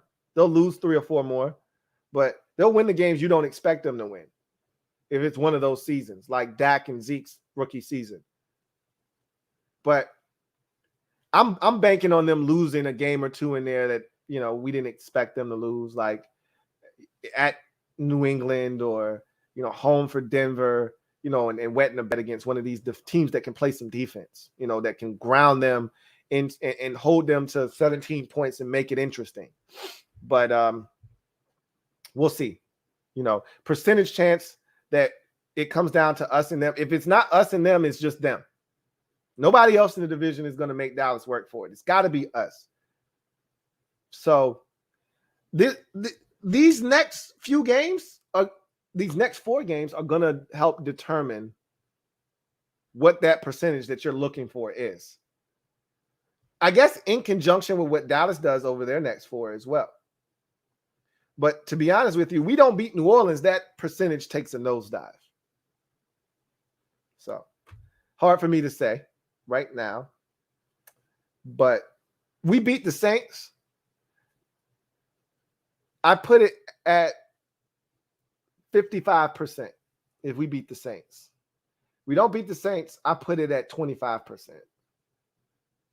So it's a drastic difference between beating the Saints and not beating the Saints. But again, even if you beat the Saints, the assumption is we're going to lose the next 2 games. I'm going to be rooting like hell, and neither one of those teams are invincible or as dominant as they were a season ago. Neither the Chiefs or the Packers. Again, doesn't mean that you still can't get your ass beat and beat handily at that. So we'll see what happens. These next few weeks are going to be big time. Ishmael Benitez, thank you for the super chat. Greatly appreciate you. Double up. Thank you for doubling up. Ishmael Benitez, greatly appreciate you. Who writes, defense waking up this week, getting 4+ sacks, which will lead to Winston turnovers, 1 pick 6. Sounds good. How many times have we said that this year? Oh yeah, the defense is going to wake up this week. Matt Ryan, stationary target. They're gonna feast on Matt Ryan. Okay. Sure, you're right. Matt Ryan, well over 300 yards. 4 touchdown passes for Matt Ryan in the game? 4 touchdown passes, no interceptions, no turnovers. They scored 30 points. So we'll see. I mean, Winston's in the best shape of his life. Or best shape of his pro career, I should say. So he's a lot more mobile than he's been in the past. They got Taysom Hill. They'll feature both of those guys. I'd love to tell you that we were getting, some turnovers and some sacks and all that good jazz, but until I see it, I can't bring myself to predict anything anymore. The Falcons game was my last prediction. I thought this was the week. If there's any week, this is it. It wasn't it. So at this point now, I'm just like, all right, man, I'm going into the game hoping for the best, expecting the worst. I'm defensively, that is. Offense, you know what it is. We need 30+. Come on, guys. Without it, we can't win. So that's where I'm at with mine right now. Hopefully you're right, IB, and they wake up this week and start to turn it around. We need to, because look who we got coming up. You can't go into those games with no confidence defensively. You need a pick-me-up. This would be a great week to get it going into Kansas City next week, or going into the Kansas City game, as they're coming to FedEx. But it'd be nice to get some defensive momentum going into that game, and then knowing you got to turn around and go to Lambeau the following week to take on Aaron Rodgers, Devontae Adams and company, Aaron Jones and all of those guys, Randall Cobb. It'd be nice to have a little bit of defensive swag going into those games, but don't hold your breath. Don't hold your breath. Benjamin Slade, thank you for the super chat. Greatly appreciate you. My guy Benjamin Slade writes, my fear, yes, it's paranoia. We have invested too much in our defense. How many years are we set back if our studs are mirages? So I don't think we've overinvested in our D-line. I don't think they're mirages. They've proven that they can play at this level in this league. You get worried when you go 3 years and a guy hasn't really made a sound. That's when you're like, oh my God. Like, you get worried when your first round pick looks like Josh Doxson. None of these guys have not one time did you feel like you felt with Josh Doxson with any of these guys. They're not mirages. Now, it may turn out that their production doesn't match where they were drafted, but they won't be like guys that are just terrible that'll be out of the league in 3 or 4 years. Like, we didn't whiff, we didn't swing and miss. It's just that maybe that guy won't live up, and I don't need to go down that road again, but I don't think we've done that with Sweat or Young. Allen, Payne, I think those guys are quality, serviceable D linemen. They're not Fletcher Cox. They're not Aaron Donald. They're not Chris Jones. Those are the kind of guys I want to spend the first round pick on. They're not that. They're not DeForest Buckner. But they're good players. So I don't think that those guys are mirages, but even if you swung and missed on 1 or 2 of them, that's not the reason your franchise gets set back. You only really have a true setback if you swing and miss on a quarterback, because that's the only position that can truly impact the game in a way that can set your organization back multiple years. You swing and miss on a DN, okay, so you're not getting the pass rush that you want. You already weren't getting the pass rush, or you already were lacking in that department, which is why you spent the draft pick on the DN anyway in the first place. You got a quarterback, you can overcome that. It's not ideal, but you can overcome it. But if you don't have that quarterback and you're wasting first round picks and you still don't have a quarterback, then yeah, it becomes magnified at that point. So we'll see what happens, but I don't think we've overinvested in the defense. You didn't feel that way last year, right? So just let's see where this thing goes. It's not trending in the right direction, obviously. So I'm not telling you you're wrong for feeling that way. I'm just not giving up on the defense yet and all of the talent that exists. And yes, Derek B, there is talent on this defense.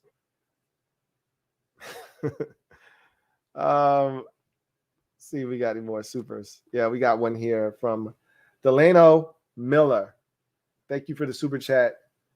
Delano Miller, who writes, I wonder if RV left the formula for the juice with the team doctors so we can get our boys back on the field quicker, but probably didn't have time. LOL for the juice. Whatever RV has going on right now. First of all, this is a man's life we're talking about, right? Like, I hope that there's no validity to anything that the alphabet boys may think they have on him. They don't just start raiding residences and workplaces if they don't have intel that suggests that there's some foul play going on. So I think something might be going on, but if RV's OG in the game, then he should be well-versed in how to cover up, if he is doing something, how to cover up his tracks. I mean, the man has been in the game for over 2 decades. So I don't know, man. We'll see. But we don't need any of the guys on the juice, because eventually that juice wears off, and that's when the injuries really start to mount. So We don't want any Tiger Woods is going on around here. Guys falling the hell apart. Let's see. Albert Kuhn, thank you for the super chat. Greatly appreciate you. My guy, Albert Kuhn, writes, is it possible no matter what Taylor Heineke does that the defense could ruin it for him? No. I mean, theoretically, yes. Yes, it is, right? Because I'll give you a great example. Let's say Heineke goes 22 of 30 for 283 and 2 touchdowns heading into his final drive of the game. We're down by 4. Need a touchdown, can't kick a field goal. And that's a hell of a game. 22 of 30 for 283, 2 touchdowns, no interceptions. But yet we find ourselves in another shootout. We're down 31-27. So we need a touchdown to win this game, 34-31. And Heineke's playing his ass off. And we're playing the Chiefs, and this is a shootout. And he's going toe-to-toe with Mahomes. And on the final drive of the game, Heineke steps up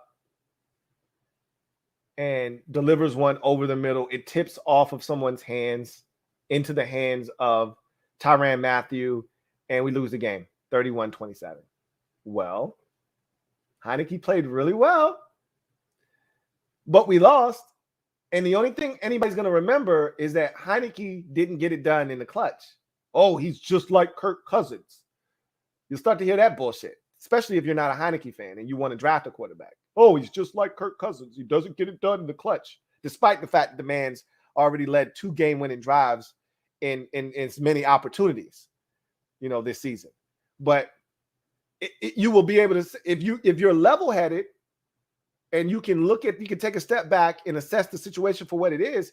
Heineke played his ass off. He shouldn't be in a position where he's thrown for over 300 yards, 2 touchdowns, and he's completing it at damn near 72%. And yet, because the defense can't get stops, he throws a pick late in the game that maybe he shouldn't have thrown. Now, all of a sudden, it's his fault. He gets the blame for that because he had a chance and he didn't take advantage. Whereas if the defense would have held Kansas City to 23 or to 20 or to 24, we're still ahead in that game and we possibly still win. Even with the pick, we win the game. Heineke had an outstanding game and we won. So, yeah, the defense could ruin it for him. Absolutely. If he has to continuously win shootouts and he's not able to get it done, there will be people and maybe even his staff that say, hey, Heineke had opportunities. He didn't get it done. We need a guy that no matter what's going on, he can get it done. I don't know if they would feel that way because I said this, I don't know if it was last week. I think it was last week going into the Atlanta game. It didn't matter who was at quarterback, whether it was Fitzpatrick as, regularly scheduled or Heineke.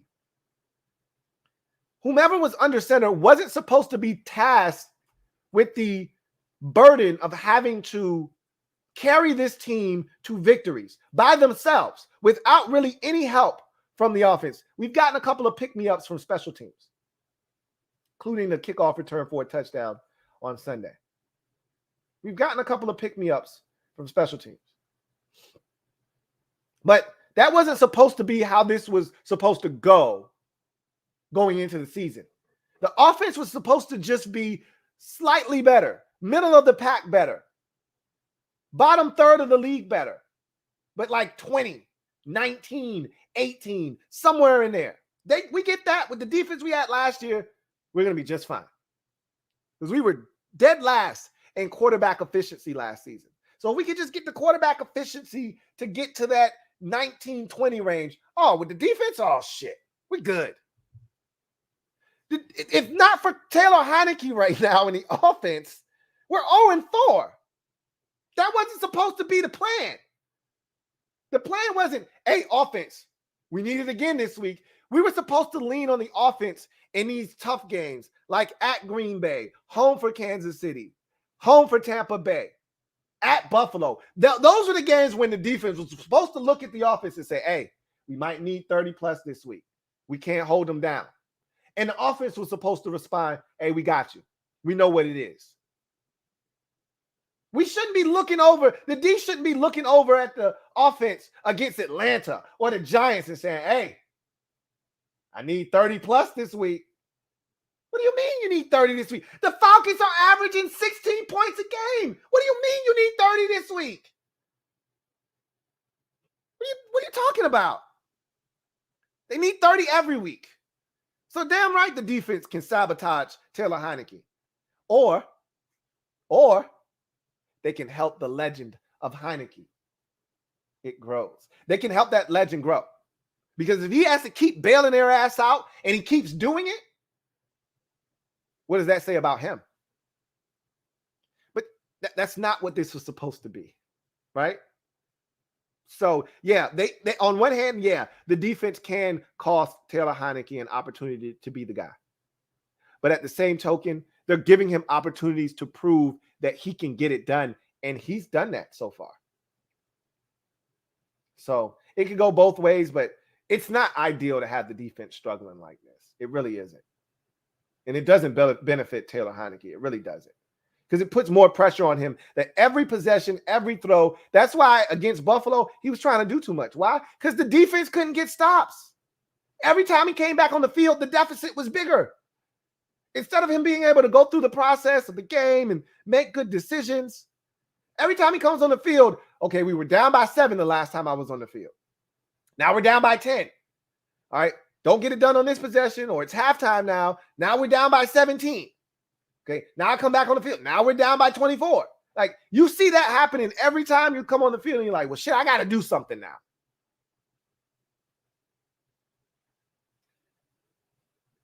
Thank you for the super chat, Albert Kuhn. Kevin the PRF, thank you for the super chat. Greatly appreciate you. Double up. Thank you for doubling up, Kevin the PRF, who writes, from the pod earlier, part 2. Okay. You were talking about that 3-3-5 overload strategy you posed. Reminded me of Greg Williams to an extent. Blanche. Hashtag Miss Greg. That was some shit Greg would do. You know, Greg would get crazy creative like that. Greg would overload a side of an offensive line and bring 5 guys on one side. Dare you to block it. Somebody was coming for you. You know. Hell, Jim Haslett would do the same goddamn thing. It didn't always work, but Haslett would throw the kitchen sink at your ass too. It only became after Haslett, it felt like every defensive coordinator after that point was super conservative. But shit, that was the problem. Haz was too damn aggressive. Too damn aggressive. Haz didn't give a shit. He throw caution to the wind. I'm coming with 7. Fuck it. My bad. But that's how he used to operate. I'm coming with 7. I don't give a shit. Cover 0. I just want to see Jack be a little bit more aggressive. I know I would, personally. I'm not saying do it all the time, but there's a time and a place. And, you know, somebody asked Ron at the presser today if the defense was too complex and if they needed to simplify it some more. And I'm like, and I haven't watched enough film for me to be able to question that. Like, really? You think the defense has been too complex to this point? Seriously? You think that's the issue? Because I've seen some really basic coverages being blown by this defense. Can't be that damn hard. But at the same time, I don't know what's being called. I don't know what everybody's responsibility is. So I can't say with 100% certainty that, you know, the defense isn't too complex for them. But I can say this.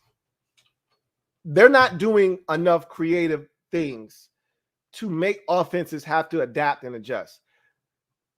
That's what I'll say. So, yeah, I do feel like there could be some more creativity done with this defense to kind of help guys make plays. You know what I'm saying? But excuse my French there. I don't even know where that came from because I'm not an F-bomb guy. That's crazy. Maybe that's because that's what Haslett used to say. F it. Abner Duran. It's been a while, feels like. Ab, how you doing, man? Thank you for being a member of the MOBB. Greatly appreciate you. My guy, Abner Duran from Mexico, writes, what up, Lou? What's up, Abner? Says, I can't think which is the reason last year our defense was that powerful and this year it is performing this poorly. Would it be we've been already deciphered by all other teams? So I think last year, I've said this, the biggest reason why the defense was so good was the level of competition that they played against. It wasn't very good. And I talked about that all off season long. But despite that, I still thought they would come out and play well this year. You know, my biggest concern wasn't the lack of competition last year or, you know, the quarterbacks, the list of quarterbacks that they played against, which was putrid. My concern was the run defense. I kept talking, and the big plays we gave up. Remember, every game, it seemed like we were giving up games of over 30, like our minds were going bad. And in the run game, the run defense was spotty. You know, we'd be dominant this game. We'd be funky the next. We'd have to put 5 defensive linemen on the field just to stop the run at times. So I was more concerned with that than, hey, we didn't play great competition. It's going to come back to bite us this year. Every time we played good competition, they lit us up. I did say that, but I was like, hey, these boys, they learned some things last year, and they're going to be better because of it. And it's year 2 of Jack and this, that, and the third. We've upgraded in some spots. Like, I never once said to myself, this defense is going to regress because we didn't play enough good opponents last year. I never felt that way, even though I knew it was a realistic possibility because, as I mentioned, Brady, Stafford, Murray, Jackson, when we saw legitimate quarterbacks, they shredded us last year, every single time. But I was like, the defense grew, though. You know, some of those ass whoopings were earlier in the season. You know, the Brady one, okay, it's Tom Brady, you know. But I didn't see this coming. But I think some of that is you know, why we're not good on defense. I think another thing, you said, you know, teams are deciphering what we're doing. I think another thing was there wasn't a ton of tape out on us. And now the book is out. Chip, double team. They can't beat them. They much rather complain about getting chipped and double team than finding creative ways to combat it. You know, they want to lean on the crutch of, hey, yeah, I mean, I'm getting chipped and double teamed, and, you know, Ron wants to lean on that as an excuse. Well, what happens when you get in one-on-one with a tight end? What happens when you get that one-on-one with the tackle? What happens then? What's your excuse that time? Oh, I thought I was going to get chipped. Well, you didn't. So what happened? You know, that's the shit that pisses me off. You're not getting chipped and double teamed on every single snap. It'd be one thing if they were getting chipped and double teamed, and then when they weren't, they won, but they were getting chipped and double teamed so much that they weren't getting those opportunities. Then you say, you know what? It sucks, but when they get those one-on-ones, they take an advantage. That's not the case. They're getting their asses whooped. Chip, double, one-on-one, doesn't matter. So then, you know what? Help them. Okay? I'm not saying they can't rush one-on-one and win, but they're lacking confidence right now. That's what I think. Lacking confidence. Help them.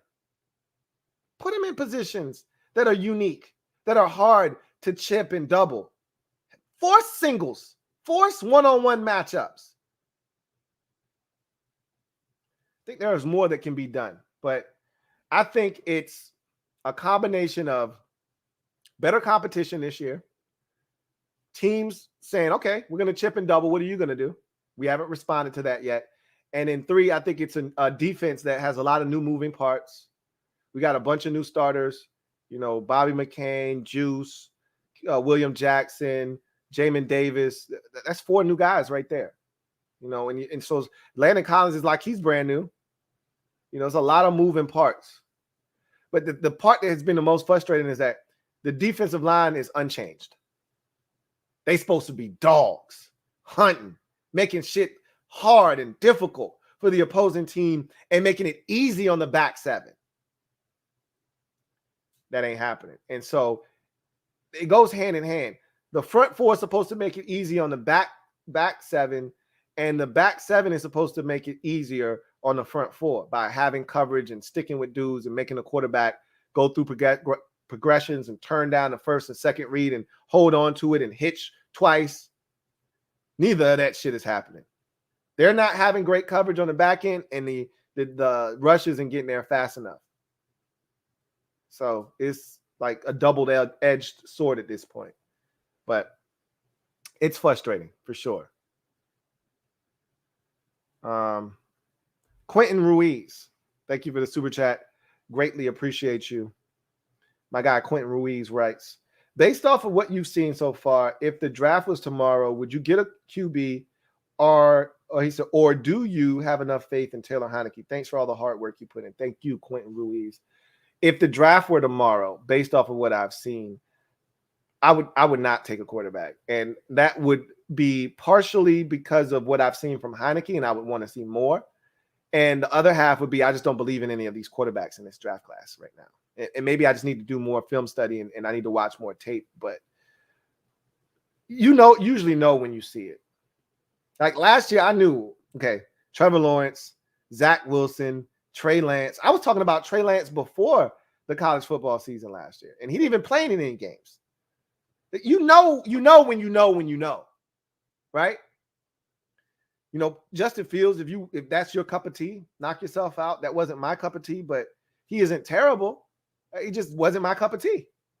But if they would have traded up for Justin Fields last year, just like I did with Haskins, I wasn't a Haskins fan, but I'm like, hey, he's here now. What are you going to do? I'm going to root for him. He's a part of the team. He's a part of the fan. Mac Jones, like there was a number of different guys. Whatever your flavor was, there was a guy for your it was a guy that fit the flavor that you liked. The year before that, Tua, Herbert, and Burrow. There were guys there. And all of them didn't go 1, 2, 3 like this past year's draft.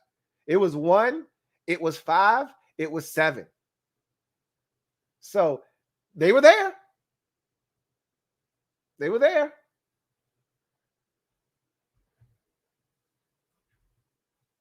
I don't see that this year.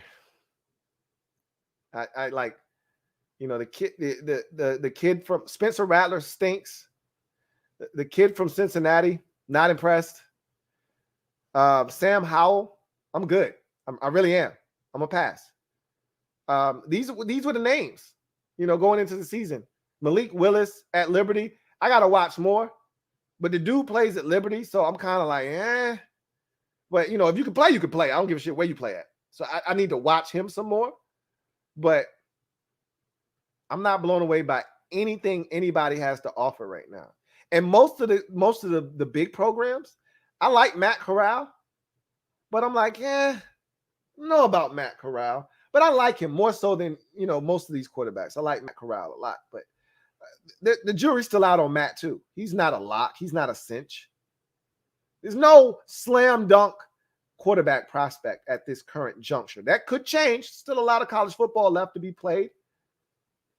But usually that guy would be in the midst of putting together a season that's going to garner attention, that's going to make people gravitate towards him and say, hey, look out for this guy. Matt Corral had a chance to do that against Alabama this week, and he failed miserably. Miserably. So, I don't know, man. If it were me, I wouldn't be taking a quarterback. Albert Kuhn, stand up. You are officially in the building as a brand new member of the MOBB. My guy, Albert Kuhn. Come on in. Mob, you know what to do. Show Albert some love. Let him know that we appreciate him. And also, Albert, thank you for your membership and becoming a brand new member of the squad. Welcome aboard. Really appreciate you, Albert Kuhn. So, got another super chat here from Abner Duran. Thank you for the super chat. Double up. Thank you for doubling up, Abner. Greatly appreciate you. My guy, Abner Duran, writes, we're barely floating so far because of our offense and how it has improved exponentially this year. Mainly Heineke, Gibson, Thomas, and most of all, are very underrated or undervalued Scary Terry. Otherwise, Lou, I don't know, man. That's essentially it. This season has been all about the offense. More specifically, Taylor Heineke. Terry McLaurin has gotten off to a great start, especially for his standards, because normally Terry at this point of the season might have one touchdown. Terry had two. There aren't many two Terry, McLaurin touchdown games in his career. I'd actually say outside of that Dolphins rookie season where he had two, I don't think there's another game with Terry having two touchdown grabs. I could be wrong. But that Dolphins game, to me, is the only game I remember Terry having multiple touchdowns in. I could be wrong. There could be another one out there. There aren't many opportunities for Terry to have multiple touchdowns. We haven't scored a bunch of points since he's come in the league. But I think that Dolphins game in his rookie season and that game against Atlanta are the only two games he's had multiple touchdowns in. So that says a lot. We're 4 weeks in, and Terry has the touchdown against the Giants and the two in that game. That gives him 3. I don't think he had one against the Chargers, and I know he didn't have one against Buffalo. So he's already got 3 touchdowns. And did he have 100 yards against the Chargers? I think he just fell short. I think he had like 80 or 90 something yards. Let's see. I think he's got 200-yard games out of 4. Let's look at Terry's numbers for the year to this point. See what Terry's doing. Let's see. Terry has 354 yards receiving. He's got 25 catches, 354 yards, and 3 touchdowns. So, yep, the 2 this past week and the 1 against the Giants. And his longest catch is only 37 yards. So he hasn't even had that big 65-yarder yet. You know what I mean? And I think eventually that's going to come. But if we were to go back through the games, him only having 354 lets me know that he only had 200-yard games. He had 62 against the Chargers, and he had 60-something, I think, against the Bills. Let's see. It was a rough game for him against the Bills. It really was a rough game for everyone. 62 against the Bills. So, to Terry's credit, he hasn't had less than 60 yards receiving in any game this season. So that's good, because there are guys that completely go to sleep on you, and they'll have 3 catches for 37 yards or 2 catches for 16 yards. That's never really been Terry, So he's off to a rousing start, but it's really just the offense as a whole. The offensive line, I can't state this enough. We don't give them enough credit. When they stink, oh my God, this offensive line is garbage. And gets that in the third, and you're ready to throw each and every single one of these guys out on the street. But now that they're performing at a high level, I don't hear enough, man, this offensive line is killing it, because they are. It's 3 weeks in a row now. They had a rough start. Week 1 was rough, okay? Ever since then, they've been fantastic. Now, granted, and this will be a much bigger test this week. Now, granted, they haven't faced the most ferocious fronts the last 3 weeks in the Giants, the Bills, and the Falcons. I will grant you that. But still, got to go out and protect, and they've done that. Saints are going to pose a lot more problems than any of the teams we've faced since week 1. So we'll see how they handle that. And then we got a monster waiting for us in week 6 in Chris Jones. But as of right now, it'd be nice if Sheriff could be back for that game, because Chris Jones is a monster. But in any event, the offensive line has been spectacular. Heineke has been outstanding. Terry McLaurin has been a true number 1 wide receiver, and Gibson and McKissick have been tremendous compliments. And it's just really been a group effort offensively. Everybody's done their part. Humps chipped in with some big catches late in ball games. And we saw what Curtis Samuel could mean for this offense. Diami's had a couple of grabs throughout the course of the season, but it's really been, those main cogs, Logan Thomas, Terry McLaurin, Ricky Seals-Jones with a big catch. Like, everybody's chipped in, but it's been the offense as a whole that's been keeping us afloat. And That's not how it was supposed to be. You know what I mean? Metaphor, thank you for the super chat. Greatly appreciate you. My guy Metaphor writes, hot take. Make plays, win games. Win, make playoffs. Yeah. It's not a hot take, but you knew it wasn't a hot take when you said it. It's a consistent take, you know? So it's a lukewarm take, but it rings true. Like, I like my food lukewarm. I don't like my shit hot, burning the roof of my mouth. I want to punish it. So I like it to be just right. And that's what that statement was. It was just right. Dejan Bell, thank you for the super chat. Greatly appreciate you. Dejan writes, I like how Ron isn't thirsty to make moves. Ron's plan. I mean, and that's what it is. He's not thirsty because he's not in a hurry. He's not looking to skip steps, as I mentioned at the top of the show. You know, he's going to just let this process play itself out and see where it goes and where it takes us. But I think that's the way he should approach this. Thank you for the super chat, Dejan Bell. Trevor Patch, thank you for the super chat. Greatly appreciate you. My guy, Trevor Patch, writes, if Taylor Heineke isn't it, kick Mitch's tires until Archie M. So Arch Manning is going, I think, to West Virginia this year. Next year, I should say. And you're talking about Mitch Trubisky, I'm assuming. I think he signed, yeah, he did sign a one-year deal. I think you're right about that. I think it was a one-year, $2.5 million deal to be the backup in Buffalo.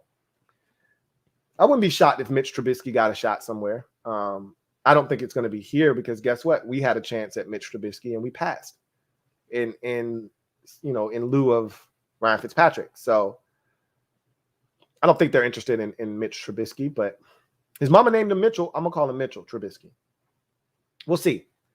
I think this is the last year they go with a journeyman or a stopgap or a bridge.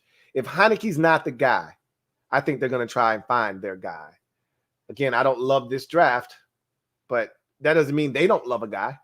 So we'll see what happens there. All right. I think that is the last super chat that we have for the night. So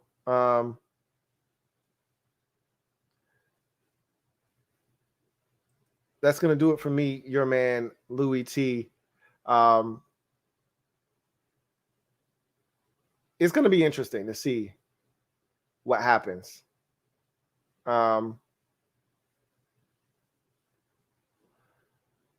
going to really dive into the Saints tomorrow. Take our first look at them and see what we have to do to get the win. This is a really winnable game, man. And if we can't find a way to get it done, I don't know how we recover from this one. Again, it's not over if we lose to the Saints. It's not. You still got 12 more games after that. And we could pull an upset or two. I didn't think we were going to beat the Steelers last year. You know, that wasn't one of the games I was counting on us to win. But we won that game because we were playing hot football. If you want to beat the Chiefs, it'd be nice to be riding a 2-game win streak. That's what we were riding when we beat the Steelers, a 2-game win streak. We beat Cincinnati. We beat Dallas. We were feeling good about ourselves coming off of that Thanksgiving win. And there were the Steelers sitting there ripe for the picking. So we picked them. I'm not saying that's what the Chiefs are going to be, but they're coming off. They'll be coming off of a Sunday night game against the Buffalo Bills. They'll have to expend a ton of energy if they want to win that football game. Who knows how healthy they'll come out of that game or how they'll be feeling. Put yourself in a position to take advantage. Look, we talk about how tough the schedule is going to be and this, that, and the third. What if a player for a team goes down, a major player that we didn't expect, and it gives us a break? We need to be in a position to take advantage of that. You know what I'm saying? We don't know what everyone's going to look like when we get there and how they're going to be set up. Like the Cowboys caught a break. That Panthers game might be totally different if Christian McCaffrey's a part of that game. They caught a break. They caught a break. Who knows? We may catch a break or two over the next 3 or 4 weeks. You know, who's to say Devontae Adams doesn't turn an ankle 2 weeks from now and he can't go against us? That gives us a much, not saying we're going to beat him just because he's not out there, gives us a much better chance. So all we can do is control what we can control, and the Saints are in front of us. Something's got to give. The Saints haven't won 2 games in a row this season. They haven't lost 2 games in a row either. We haven't won 2 games in a row. So something's got to give. Saints haven't lost 2 in a row. We haven't won 2 in a row. Or the Saints could keep doing the same shit they're doing, and we could keep doing the same shit we're doing.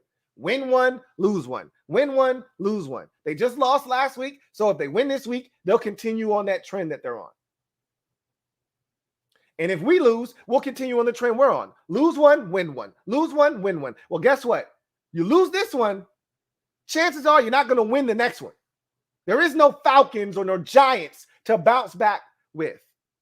So it's a big one. We'll talk more about it tomorrow. Thank you guys for joining me on the show tonight. If you haven't already done so, please do me a huge favor and hit the subscribe button for more great content. Turn on your notification bell so you don't miss a thing. But more importantly, hit the like button. We're not at 200 likes. Hit the like button.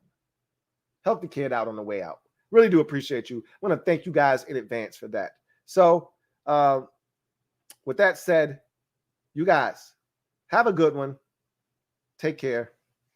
And I'll see you guys on the next installment of Washington Football Nightly. Here comes the diesel. Here comes the diesel. There's the snap. Hand to Riggins. Good hole. He's got the first down to the 40. He's gone. The 35, the 30, the 20.